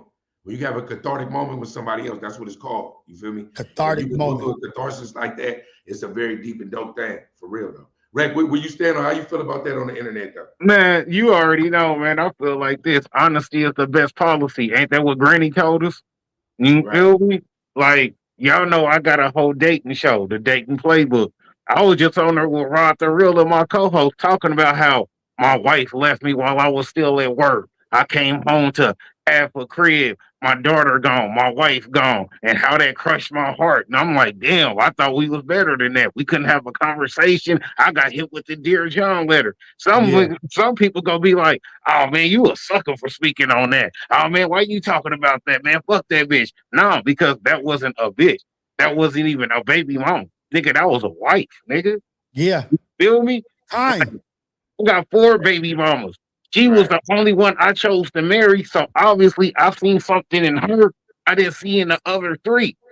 So me sitting here acting like I'm tough, like, ah man, I ain't tripping off that bitch. I'm a pimp, nigga. I get some.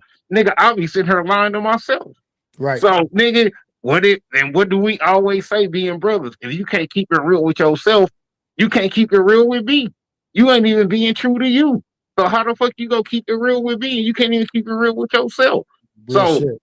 you know what I'm saying? Who you trying to clown? Who you trying to be? Who you trying to think you are? You know what I'm saying? And it's sad when you gotta walk in footprints that ain't even your footprints. Nigga, you were a size 9. You walking in a 12 and a half. What you doing?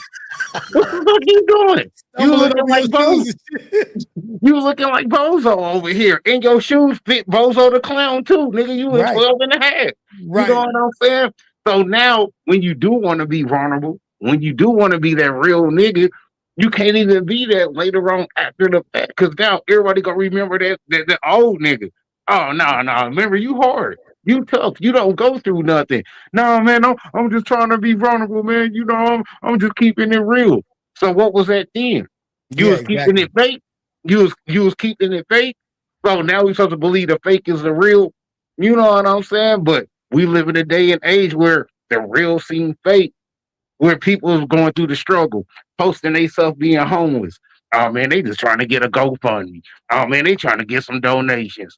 But when a nigga sitting here, oh yeah, I got this ice style rollie. You feel me? We out here, nigga. That's really off Timu, but he really balling though, cause he got that rental. That's a motherfucking Corvette. That's a rental. But nigga, he in a mansion. Nigga, that's an Airbnb. Boom. We done seen famous rappers do it. So we think we ain't gonna see regular individuals on that same time. So now the fake is real and the real struggle is fake. You feel me? So Right. let me Good know how point. you feel, Doug. That's a good Well, I don't point. know, bro. I'm a mixed bag because I feel like all this shit up here be showtime. I try to just be authentically who I am when it comes to how I'm approached. And I feel like everything that I say out loud is really truly what I feel. But a lot of times is I might be like really going through something, but I'm not gonna just let it like it's like I'm going to work. Like if I'm stressing at home, I'm not about to come to work and talk to my coworkers about my shit. You feel me? I'm Right, saying right, I might talk to my brother about it later. Hopefully, if I'm cool enough with a woman to we build like that, I could probably purge her. But it's hard to purge people when it's about them. You can't go purge, nigga. Look, hey, nigga, Rios, nigga, fuck you, nigga. It's about you, nigga. That's why I'm tripping. And it probably ain't gonna go right. You feel me? You know right, right. what I'm saying? So I'm saying, like me personally, bro, I ain't gonna lie. The internet can be therapeutic depending on your audience and with who you are. The way the what I represent, even without trying, is this a thing of strength and whatever else. And plus, I got a label and this and that. So I'm saying that when my form of vulnerability may not be stock. So you feel me? Like I might just post. I might talk about like I did the other day. I'll talk about relationships. Like I'll talk about something I normally don't talk about. My purge might come like that. So niggas that know me will go, okay, Dub, my one. If you my brother, you gonna go, nigga, that what's up, nigga? What you was on? Nigga, wifey on some bullshit, nigga. Like Right, like you're saying, like if niggas know they know, I'm not going. If somebody die or something, I might not be able to help it if I'm talking, right? But other than that, on some man shit, I give you 100, but I gotta. I'm sorry about that. I give you about 75, and I keep about 25 in a nook. And only now backstage when we go off camera, I might go, nigga, Rios, nigga, I ain't gonna lie, nigga. You said that shit made me think about my mama, nigga. Mm-hmm. Right? But if you was cooking on, I did not say that online because I don't want to show that, but you might have been on that, and I wanted to sit with you. You feel me? Mm-hmm. Mm-hmm. Like you know what I'm saying, right? But if we having a moment and it's real and it's organic, I just feel like real niggas gonna bind the way real niggas do. You know what I'm saying? Yeah. We trauma bind, like niggas, we trauma bind a stupid way. We started off talking about the Lakers, nigga. Then you would nigga, my pops used to take away the game. Nigga, mine's too, nigga, he died on. And we talking about he got smoked on Crenshaw, nigga. Like right. Yeah. Yeah. No. we find a way to trauma bind, right? But I feel like as a man, you gotta really only say that for your niggas.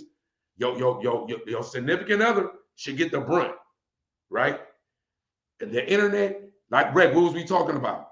We'll talk about personal shit that you don't know if you could talk about it with niggas that you know from the internet, because it might Right, if we get into right. it. No, that's real. That's Right? real. And that's a good segue to the YouTube shit. We talked about when you Wait, post. wait. I want to touch on that real quick that. before we segue in. No, go ahead. Go ahead for sure. God will attack you with the devil will attack you with your closest ones, right? Ooh, so yeah. you might be presiding or giving information to where the devil want to attack you, and sometimes God will send a blessing in the most mysterious places, right? And so I'm not going to be the one to guide that, because your curse or your blessing, your good, your bad, you may be dealing with some pain that ain't even for you. Right. It's so somebody can see that shit and help them. Right. And sometimes it ain't even about you. You might be in your worst shit ever. And God is like, yeah, you going through it, but nigga, this ain't even for you. Right, exactly. Right. No, because the pressure could make me come out and say some shit. Yeah. And I'm like, nigga, the world, right? But God, like, tomorrow you're gonna be good, nigga. We gonna pay you. The shit you thought it fell through, it was good. Yeah. But then reckless into it, he like, nigga, I felt that. And he got some healing. You right. Yeah. You right. Yeah. Right. And that's why you do gotta throw the fireball sometimes. You gotta throw the fireball sometimes. It might be Steve at work talking about some shit. You like, wait, hold on, wait, what? Hold on. Because trauma bonding is a real thing. It's just that you gotta do it with people that's trying to get over toxicity. Yeah. Right. People that's toxic, you're gonna probably be absorbed by that toxicity. Yeah. But if you could trauma bond with people that's going, ooh, you too? Like, I'm trying to be better. Mm-hmm. You can find a lane. And what I learned is you can sometimes find that here. You just have to be careful because you never know when you run into a content creator. See, I'm a content creator, but I'm a man though. So I can look at you and go like, I'm not about to beef with you right here. Like, I'm not. Yeah. Like, even if I say pull up, it ain't gonna be right here. I'm calling you or something. In the DM, bitch ass nigga, what's up, hoe ass nigga? You really trying to do that? But on here, I might act like I ain't even tripping. You feel me? But that's just me. But you can run into what Rep we was talking about. You can run into and you can say some shit, and you think that we just was building backstage. But nigga, now that I said some shit on like, it's content. Yeah. Well, me personally, man, you know, can really take an ass whipping online, bro, and not you. Sorry, you can take an ass whipping in real life, not care about it. But the internet can make you care about it so much that you crash out. Yeah, exactly. But if you tell the whole world, nobody can use that shit against you. Yeah, what you telling? I told everybody that shit, nigga. What you talking about?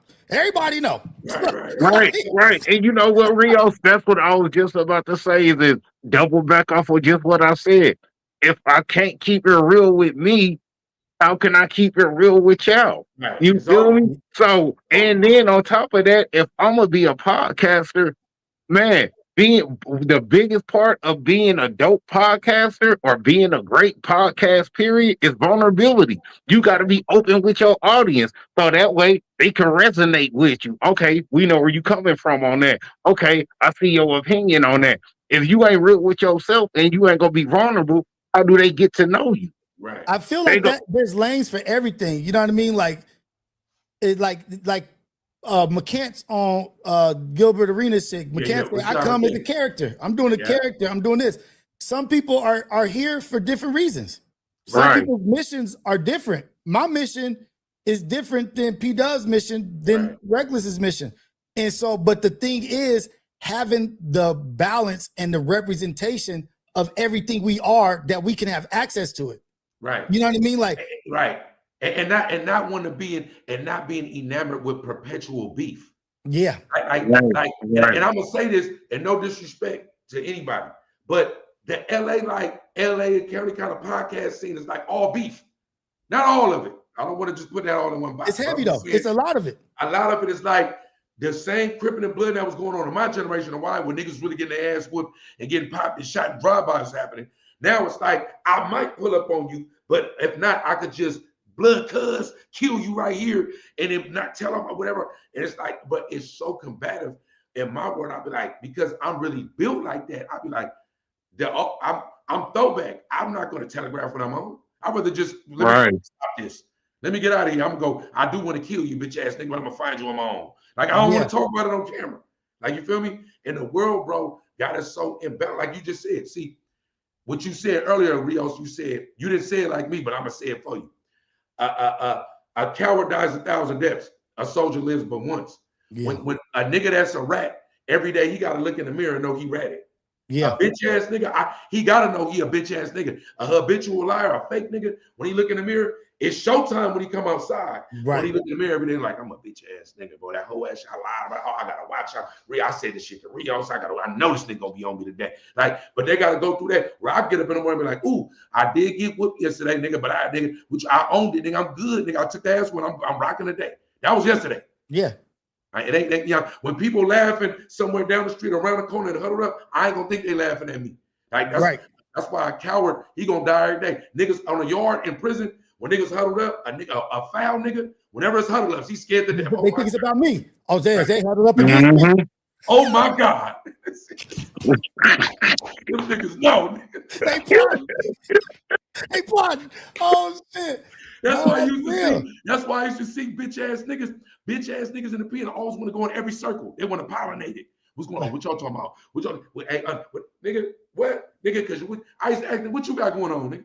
Well, you got to be in everybody's business, nigga. Because you worried about if it's your business. You a bitch ass nigga.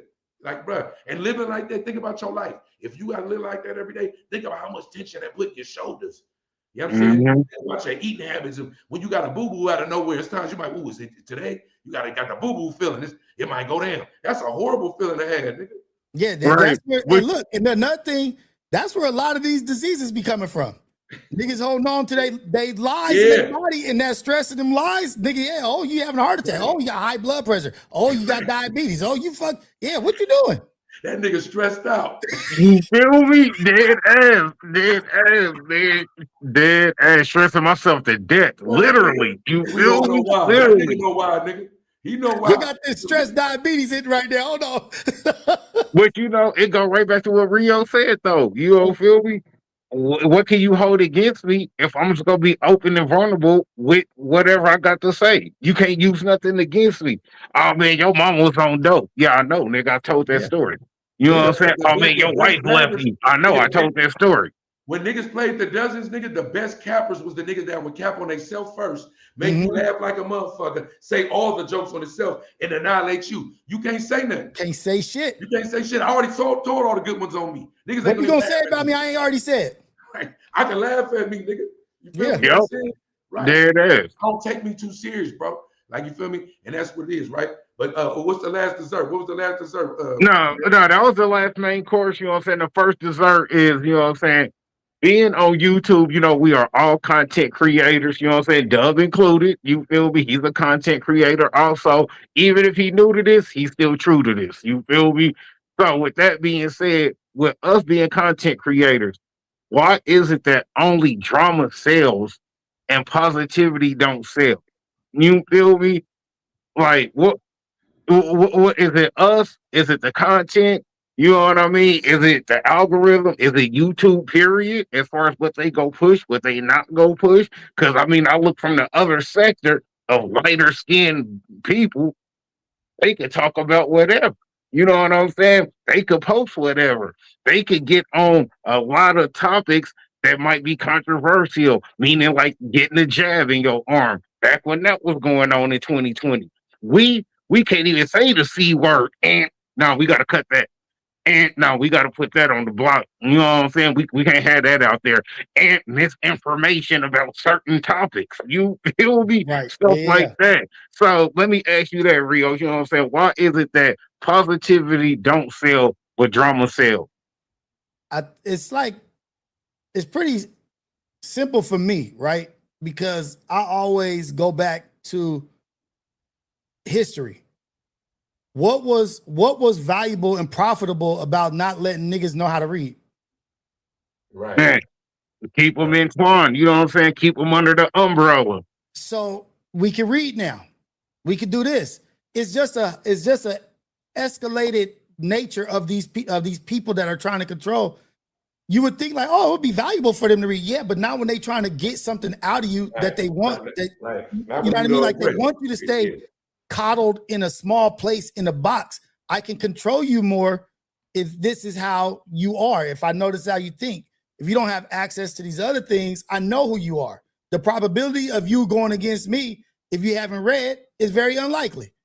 Right. The probability of you waking up and uplifting your people and being proud of your people is very high if we pushing out all the positive shit that y'all doing. But how do we keep you in a perpetual state of anxiety and that you ain't good enough and that you don't like each other is by showing divisive shit. And even when the divisive shit is only 8% or less, they still pushing that 100%. Right. Because it's valuable to them, not us. It's valuable to the producers, not the consumers. We got to leave from the consumerism to being producers of things, making things and being builders. But it's valuable for them to keep us distracted and focused on the negative. Because guess what? Negative energy is fucking powerful. You can say 10 positive things. Or like my son could be playing football, basketball. The nigga can have an amazing practice, everything good. One bad play. Right. What's up, Dan? How was your practice? Oh, horrible. Right. Why? Oh, I messed up. I fumbled the ball. Because people focus on the negative. You know what I mean? And that's why we got to reinforce the positive shit as a dad. Like, nah, you did this and this and this and this and this. You did this great. You did this great. But that is a form of content. If you're feeling bad about yourself, but then you see positive content, now you're feeling better. Like, oh shit. You know what? Nah, I'm tripping. But that's not valuable for them. It's valuable for us. Right. Not them. Right. And I can simplify it even better. Now I ain't gonna say better. I'm just gonna say I'm gonna simplify it with like, listen, it's all by design. Like period. Like we just talking about the algorithm. We just really actually spoke on this earlier. Didn't realize it. Right. The algorithm is a beast. I just told you that earlier. They showing me fights, and I'm posting all content and positivity lately. Like right. So it's like they want you to be what they want you to be, but you got to understand that even if it don't work for you, don't trip. They got another 54 million. Accounts that they can rock, like cookies on your phone and all that shit count. Like, but just understand that, like, it ain't just YouTube and the media. Look at rap. Rap was once upon a time you could make positive songs and make some money and do what you do and be on the label. And then it's slowly segued after the Pac and Biggie era. It segued into like it kind of was in a little hybrid phase, and then it went all the way negative. To where the only things that we get is the negative or sexual or whatever, right? Because the algorithm ain't just the internet. It's all by design, especially when it comes to us. But the whole point of that is that if they so focused on us, we gotta be hella special. But only we can recognize it in time to make us special. You know what I'm saying? Yeah, no, absolutely. So when they ushering you that, when you for real, we clip this. We could clip this and then clip us on the little cussing part and clip it. And this might be the dopest part where we felt good about. This should be the shit that the world is on. But the shit that we was just on that's what's gonna rock. Yeah. Right. Yeah. Right. Yeah. And it's like I be thinking like sometimes like, damn, 50 Cent wasn't by accident. You know what I mean? Right. Like he came in tearing niggas down, came in promoting being shot up and this and that, but then a movie came out about it. Then this came out about it. Then we get G Unit. Then all throughout the course, it's a tear down, all the way to right now. Right now. Because he's the number one troll. Because he's gonna troll anybody, anything, and he gets away with it. But look who he's trolling. Mm-hmm. Right. His own people. Right. His own people. And it's like, oh shit, we came out of the Pac, Biggie, Jay-Z shit into this shit. You know what I mean? Like, oh shit, let's promote violence, let's promote surviving. The 50 has such an effect that they asking niggas with their record deals, how many times you been shot though? Right. Have you been shot? Right. Oh, you ain't dealt with no real shit? You ain't got no enemies? Like they use that, like it's crazy because it puts money in their pocket. Right. Right. But even bigger than that, it keeps this on lock. Like you got to remember, mass incarceration was like the new slavery. Entertainment is the new slavery. Yeah. Period. No, and I'm gonna keep it 100. You know what I'm saying? It also goes back to some of this and shit too. People is only focusing on the negative. That's what they want to look for. So, like, if you checking for the positive, yeah, the algorithm gonna throw that negative in there, but you gonna get a lot more positive. But if you focus on the negative, oh, we gonna give you what you want. We gonna give you all you can eat like a buffet. You feel me? All the negative you want. We got different trays of negative. You feel me? You want fights? We got fights. You want shootings? We got shooting. You want break-ins? We got break-ins. You know what I'm saying? So it's also, I'm not just gonna put it on YouTube. I'm gonna also have to put it on the people, and they gotta take some accountability on what they out here looking for, what they are mentally digesting. What are you eating mentally? You know what I'm saying? What are you eating visually? You feel me? Is you eating negative or is you eating positive? You know what But I'm saying? negative is so easy though. Look, Nigga, it's so easy to go. I can go outside and go to jail right now. I could do a 1,000 things to go to jail right now, and it's easy. Go out there and to go beat somebody up, go fight. All the negative shit is right at your fingertips. But being positive and trying to step away from some shit, that's the difficult shit. Right. You're trying to stay out of jail, trying not to go into this negative shit. That's the hard shit. Being humble, like humility, is all that shit is hard. It's hard. That shit is difficult. It's easy to be a vicious nigga out here right now. You know what I mean? Like there's not even no accountability from your own people. Right. It's like you ain't got to ask no questions. You can just go and do whatever you want now. Right. And put it on camera and talk about it and be honored. man. Like we talk about it all the time. Motherfuckers feeling their whole crime. Look at Pooh Shiesty. Look what just came out, bro.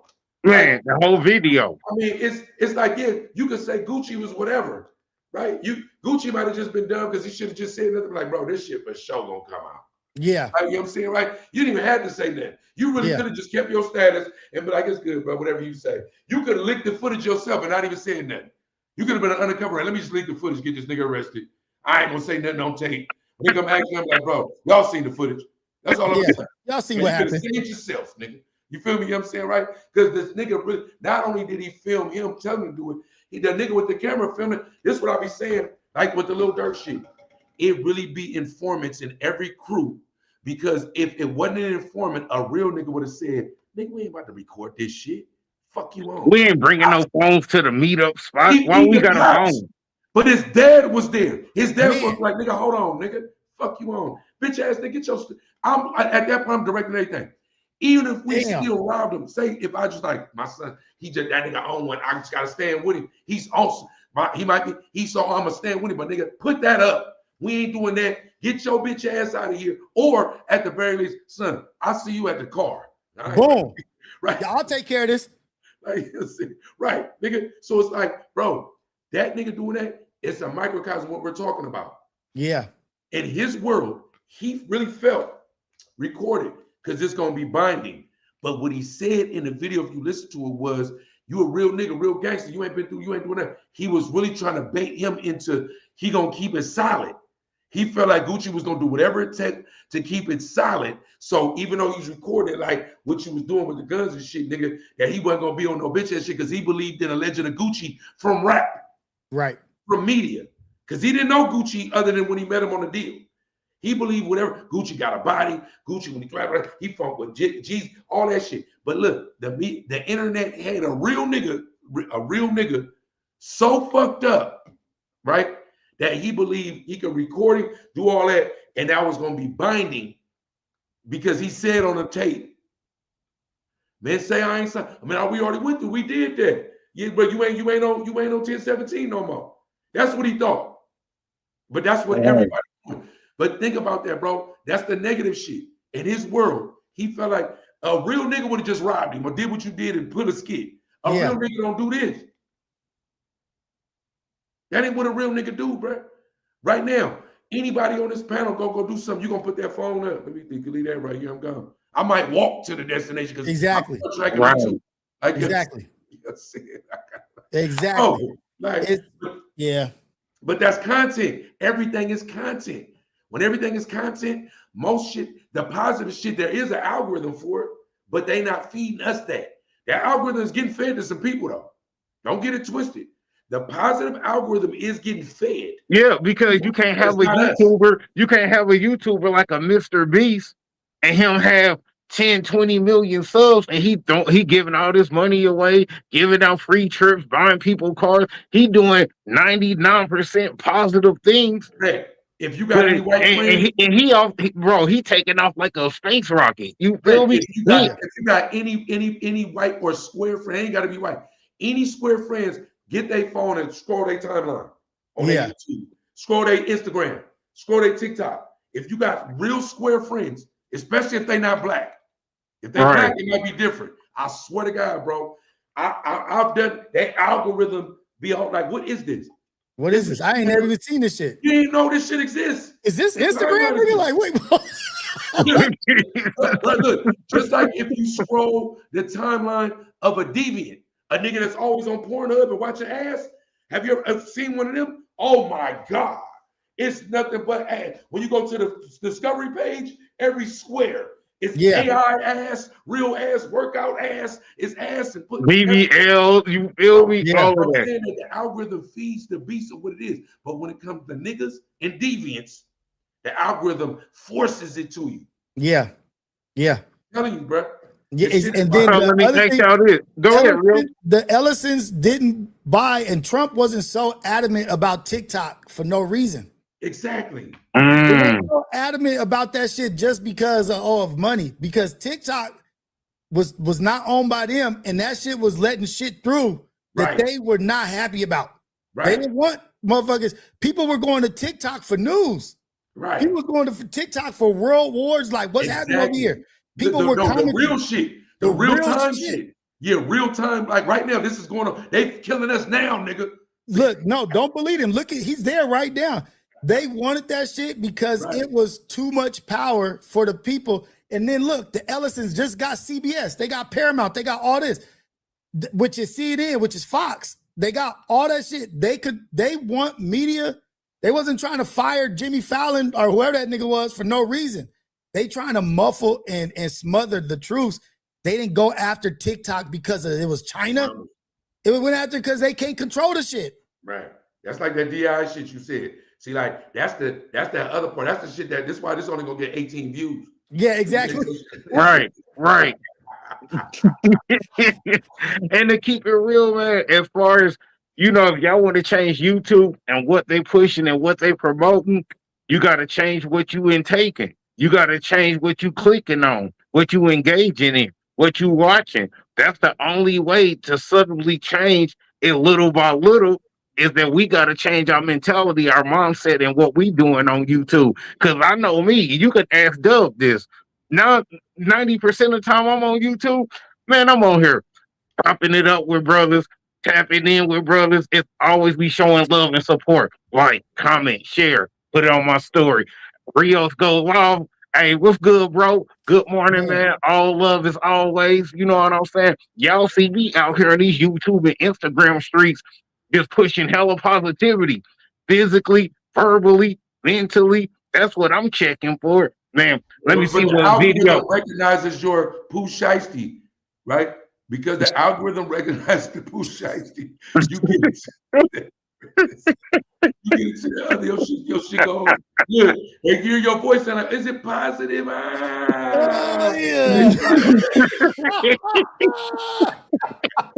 Don't think that the algorithm is visual too, nigga. Yeah. Know that, like, yeah. Oh shit. That's because I'm trying to do the algorithm like they do us. Let me pull you in with the negative and then spin off with some positive. You feel me? I'm doing what they do to us. You feel me? Oh yeah, he about to be on some gang shit. Hold on, man. He ain't on no gang stuff. What he talking about over there, man? You feel me? Now the algorithm, man. Nah, let me pull you into my world the same way you try to pull us into y'all world. You feel me? So, you know what I'm saying? Before we jump out the building, we got the last dessert menu, and this is all about Rios. You know what I'm saying? Okay. Rios, we know that you elevated. You know what I'm saying? Well, Dub don't know you as well as I'm aware of you. You feel me? This is the first time being aware of you, getting to know you as a person, podcaster, you know what I'm saying, so on and so forth. I'm aware of the journey, the elevation, and so on and so forth. What I want to know from Rios is what made you elevate, and when did you have that epiphany? Like, you know what? It's time for Rios to do something different. You know what I'm saying? Give us some background on Rios, his mindset, and what just got him to that point was like, you know what, it's cool, but it ain't cool. Let me do. I'm better than this. You know what I'm saying? I would say getting my introduction into like the internet podcast and streaming space industry or whatever was like a crash course. You know what I mean? Like I really wasn't a person up on podcasts, up on things like that. And I learned through it, but I feel like how I came in, I went to like what I'm most comfortable being, which is like the path of least resistance, like defensive and this and that. And I really I didn't have my own platform at the time. And it was just experience, just going through it and then starting to see, like moving the shit out the way and starting to see shit more clearly. Like, damn, I've been on the internet for a year. Have I ever said how thankful I am to God? You know what I mean? When I got the most people watching me, have I even talked about what I appreciate in life? Have I shared how I made it out of this? Have I shared that, yeah, shit was fucked up, but you can make it out and do this? Like, and it was like, I had to ask myself, who am I helping? And am I just sitting here entertaining motherfuckers to laugh at me or just to enjoy me while I'm away from my family? You know what I mean? Like, and how much value do I give myself? How important do I think I am? You know what I mean? That what I made it through. And once I did that, like started questioning, and my mom had got sick, and my mom got sick, and I stepped away for a minute. But as I stepped away, it allowed me to look from the outside, look at what I was doing, and I didn't like what I saw. And I built my own shit, and I was like, from here, I'm in total control. You can't blame nobody for how you look on here. If you look like a fool, go ahead and blame yourself for looking like a fool. If you're in control of your narrative, you're in control of what you say and what you do. And I think our brothers and sisters are too important to not be up here doing the hard work. You know what I mean? Like, and the hard work is doing shit that you know may not get the views, doing things that you know might not bring monetary value, but it's the balance of impact that you are producing versus just getting on here just trying to get views. And I can't do that. I've established myself in life. I don't have to do that shit. And I'm proud of who I am. I'm proud of what I've made it through. And so this is just the opportunity for me to just be 100% myself. And whether you like it or you don't, at least you know it's Rios. Right. Dub, you got any questions? You know what I'm saying? Anything you want to ask the bro pertaining to that? Hey, look, I just want to tell you, man, I appreciate you. I love you. Yeah. You're very eloquent. Yeah, you know what I'm saying? You're articulate. I like the way you express yourself, man. I feel like I ain't gonna lie to you. Like you probably varsity and I don't know if you realize it or not, but like just stay varsity, bro. Keep everything pro. You know what I'm saying? Make sure that you stay with that elevation. You stay with that elevation. Really, and the world gonna pay you every day 100 times 10. You feel me? You know what I'm saying? It ain't always got to be actual currency. So right, because in this space, to me, right, the people that could just talk to you, right, and you don't really know their background and shit like that, they don't sound too ghetto. They don't sound too square. You feel me? You know what I'm saying? Mm-hmm. They got like a middle ground, and you can talk about whatever. When you pop on, the shit look pro. Keep it like that. Elevate, expound upon that. Yeah. Don't ever decrease, only increase. You feel me? Keep that shit up, bro. I appreciate you. I appreciate you jumping on our shit too. For sure. We talk about appreciation and stuff like that. You know, Sunday Cookout, we trying to elevate our brand too. So I really do appreciate you showing up for that, man. And I'm proud of you, how you rocking, man. One African to another. I love your conversation. Thank you, brother. Thank you guys for having me here, man. Like it was really a blessing to be able to sit here and have discourse and talk about the things that we're doing and having the conversations that we're having on the internet. Like I enjoy this. You know what I mean? Like this is the shit that's really valuable. You know what I mean? Like right. I got to meet P-Dub today. I've been talking to Reckless for a couple weeks, and it's just like we're building a network. You know what I mean? Like we're building a network, and that's how we use this internet. That's how we use these devices and this media is to build brotherhood. You know what I mean? Like we're not, like you said, when you down here, come through, hop on. Right. When I go over there, like, hey, now you gained a brother, you gained somebody that's interested, you gained somebody that's also going to be talking about you in rooms that you're not in. Right. Like, you know what I mean? Like, nah, hey, I had this dude, P Dub, he cold. He was talking about some shit, this and that. You see what Reckless Podcast is doing? They killing it over there. But that's what this shit is about. And I feel like it's getting rid of the shit that they try to have us looking at each other from a like, oh shit, what do you like? No, when I see your brother, it's like, how can we build? What do I need to do? How can I help?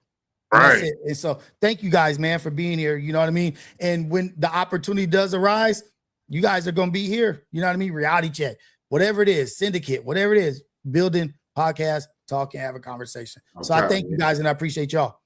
No, man, this all love, Rios, you know, and I was gonna let everybody know when I did tap in with Rios and hit the line and call in, the first thing I said was, hey, Rios, man, I'm proud of you. I see what you're doing over here. I see the elevation where you came from to where you at now. You know what I'm saying? Hey, I ain't got nothing but love for you, you know, because I know just being involved in ignorance and negative, you know what I'm saying, content and drama content, and you get stuck in that wormhole, you get stuck in that vortex because negative energy, like Rios and Dub said, it pulls you in. So even though I got one foot out, I'll be damned, I'm not getting pulled by my arm and my other leg, like damn, you know what I'm saying? So for a brother to, you know what I'm saying, get off of the buffoonery and coonery of the circus that's going on around them, hey man, I salute that 10 times over, because that's way harder to just stay on some elevation. You feel me? If you started on elevation, that's what you own. It's a lot easier to keep that plane straight. But when you about to nose dive, and you got to pull it back up and get, it's a hell of a lot. Course. You got a correct course. You feel me? It's a hell of a lot harder when you're going against that G-force. So if you can get that plane back right, oh man, and you can reflect and look back like, you know what? I got way more to offer than that. I could do way better than this. I got a lot more positive things I could push, that I could say, a lot more opinions that might not match with theirs. But being over here in the circus, I really can't express that because these brothers ain't on what I'm on up here, right here in this heart. You feel me? So if I'm out here pushing for my people, man, y'all sitting here just going against the people. Every day it's another brother. Oh man, these niggas said this. Oh man, these niggas said that. Oh man, look these niggas over here on this podcast. Oh man, look these, bro. I got more to myself than that. I'm a king over here surrounded by clowns. You feel me? So man, I can't do nothing but salute you 10 times over on that, because I know how hard that is. Just like us being from the street and once banging the game, doing kick those with the 4-4 face to the flow. You know what I'm saying? To us being dads, knowing how to live better, how to do better, being a better dad than some of our dads was. You know what I mean? So, hey, man, I commend all of y'all brothers, man. Dub, Rios, y'all already know, man. It's all love, man. I see the elevation. I'm proud of both of y'all, man, straight up, because I know how hard it is for us. Right. You already know, man. Sunday Cookout, man. We love y'all. We appreciate the chat. You know what I'm saying? We appreciate Rios pulling up. We appreciate with the new Pooh Shiesty. We can tell it was brand new, fresh out the motherfucking bag. You feel me? You know what I'm saying? It's a lot of shit going on. A lot of shit going on, post-production, pre-production, man. We are here on the Sunday Cookout with Dub and Rec. Please tune in every week. Like, comment, subscribe. Rios, please follow me on all 6 of my pages that I'm going to follow you on. You're going to get 6 rapid. It's all me, all of me. Right? I got you. Got you. I'm going to clip you on Frequency 99 anytime you post any of your clips. If you want to tag or invite, collaborate to Frequency 99, anything you ever invite, you got a lifetime pass. I always just, no matter what the content is, I'll share it. You feel me? Thank you, brother. Means a lot. And before we leave, man, Rios, go ahead, shout yourself out. Let the people know where they can find you at. Let them know what time the show is, the name of it, all of that, man. Go ahead, bro. The floor is yours. Close us out. Take us home. All right, so you can find me on YouTube at Society of Freedom. That's the podcast page. And then Mr. Jason Rios for the lives, individual stuff like reactions, interviews that I do one-on-one is on Mr. Jason Rios YouTube. And then Kick, Instagram, Twitter, everything else is Mr. Jason Rios. And that's just what I'm doing. Monday, Thursday, Friday lives. I'm still getting my schedule acclimated to what I got going on, but you can catch me when you catch me. I'll leave some post or something saying that I'm going. But Tuesdays, Wednesdays, Syndicate, Imperfect Perspective, That's me, man. Mr. Jason Rios. Man, we appreciate y'all pulling up all the time, man. All love as always, man. Hey, tap in, show up, show love. Y'all know what it is. Shout out to Rios, Rec, and the co-host P Dub, man. There And we we go. out the Straight up. building. You Fuck, feel man. me? Love Love. y'all. Yeah.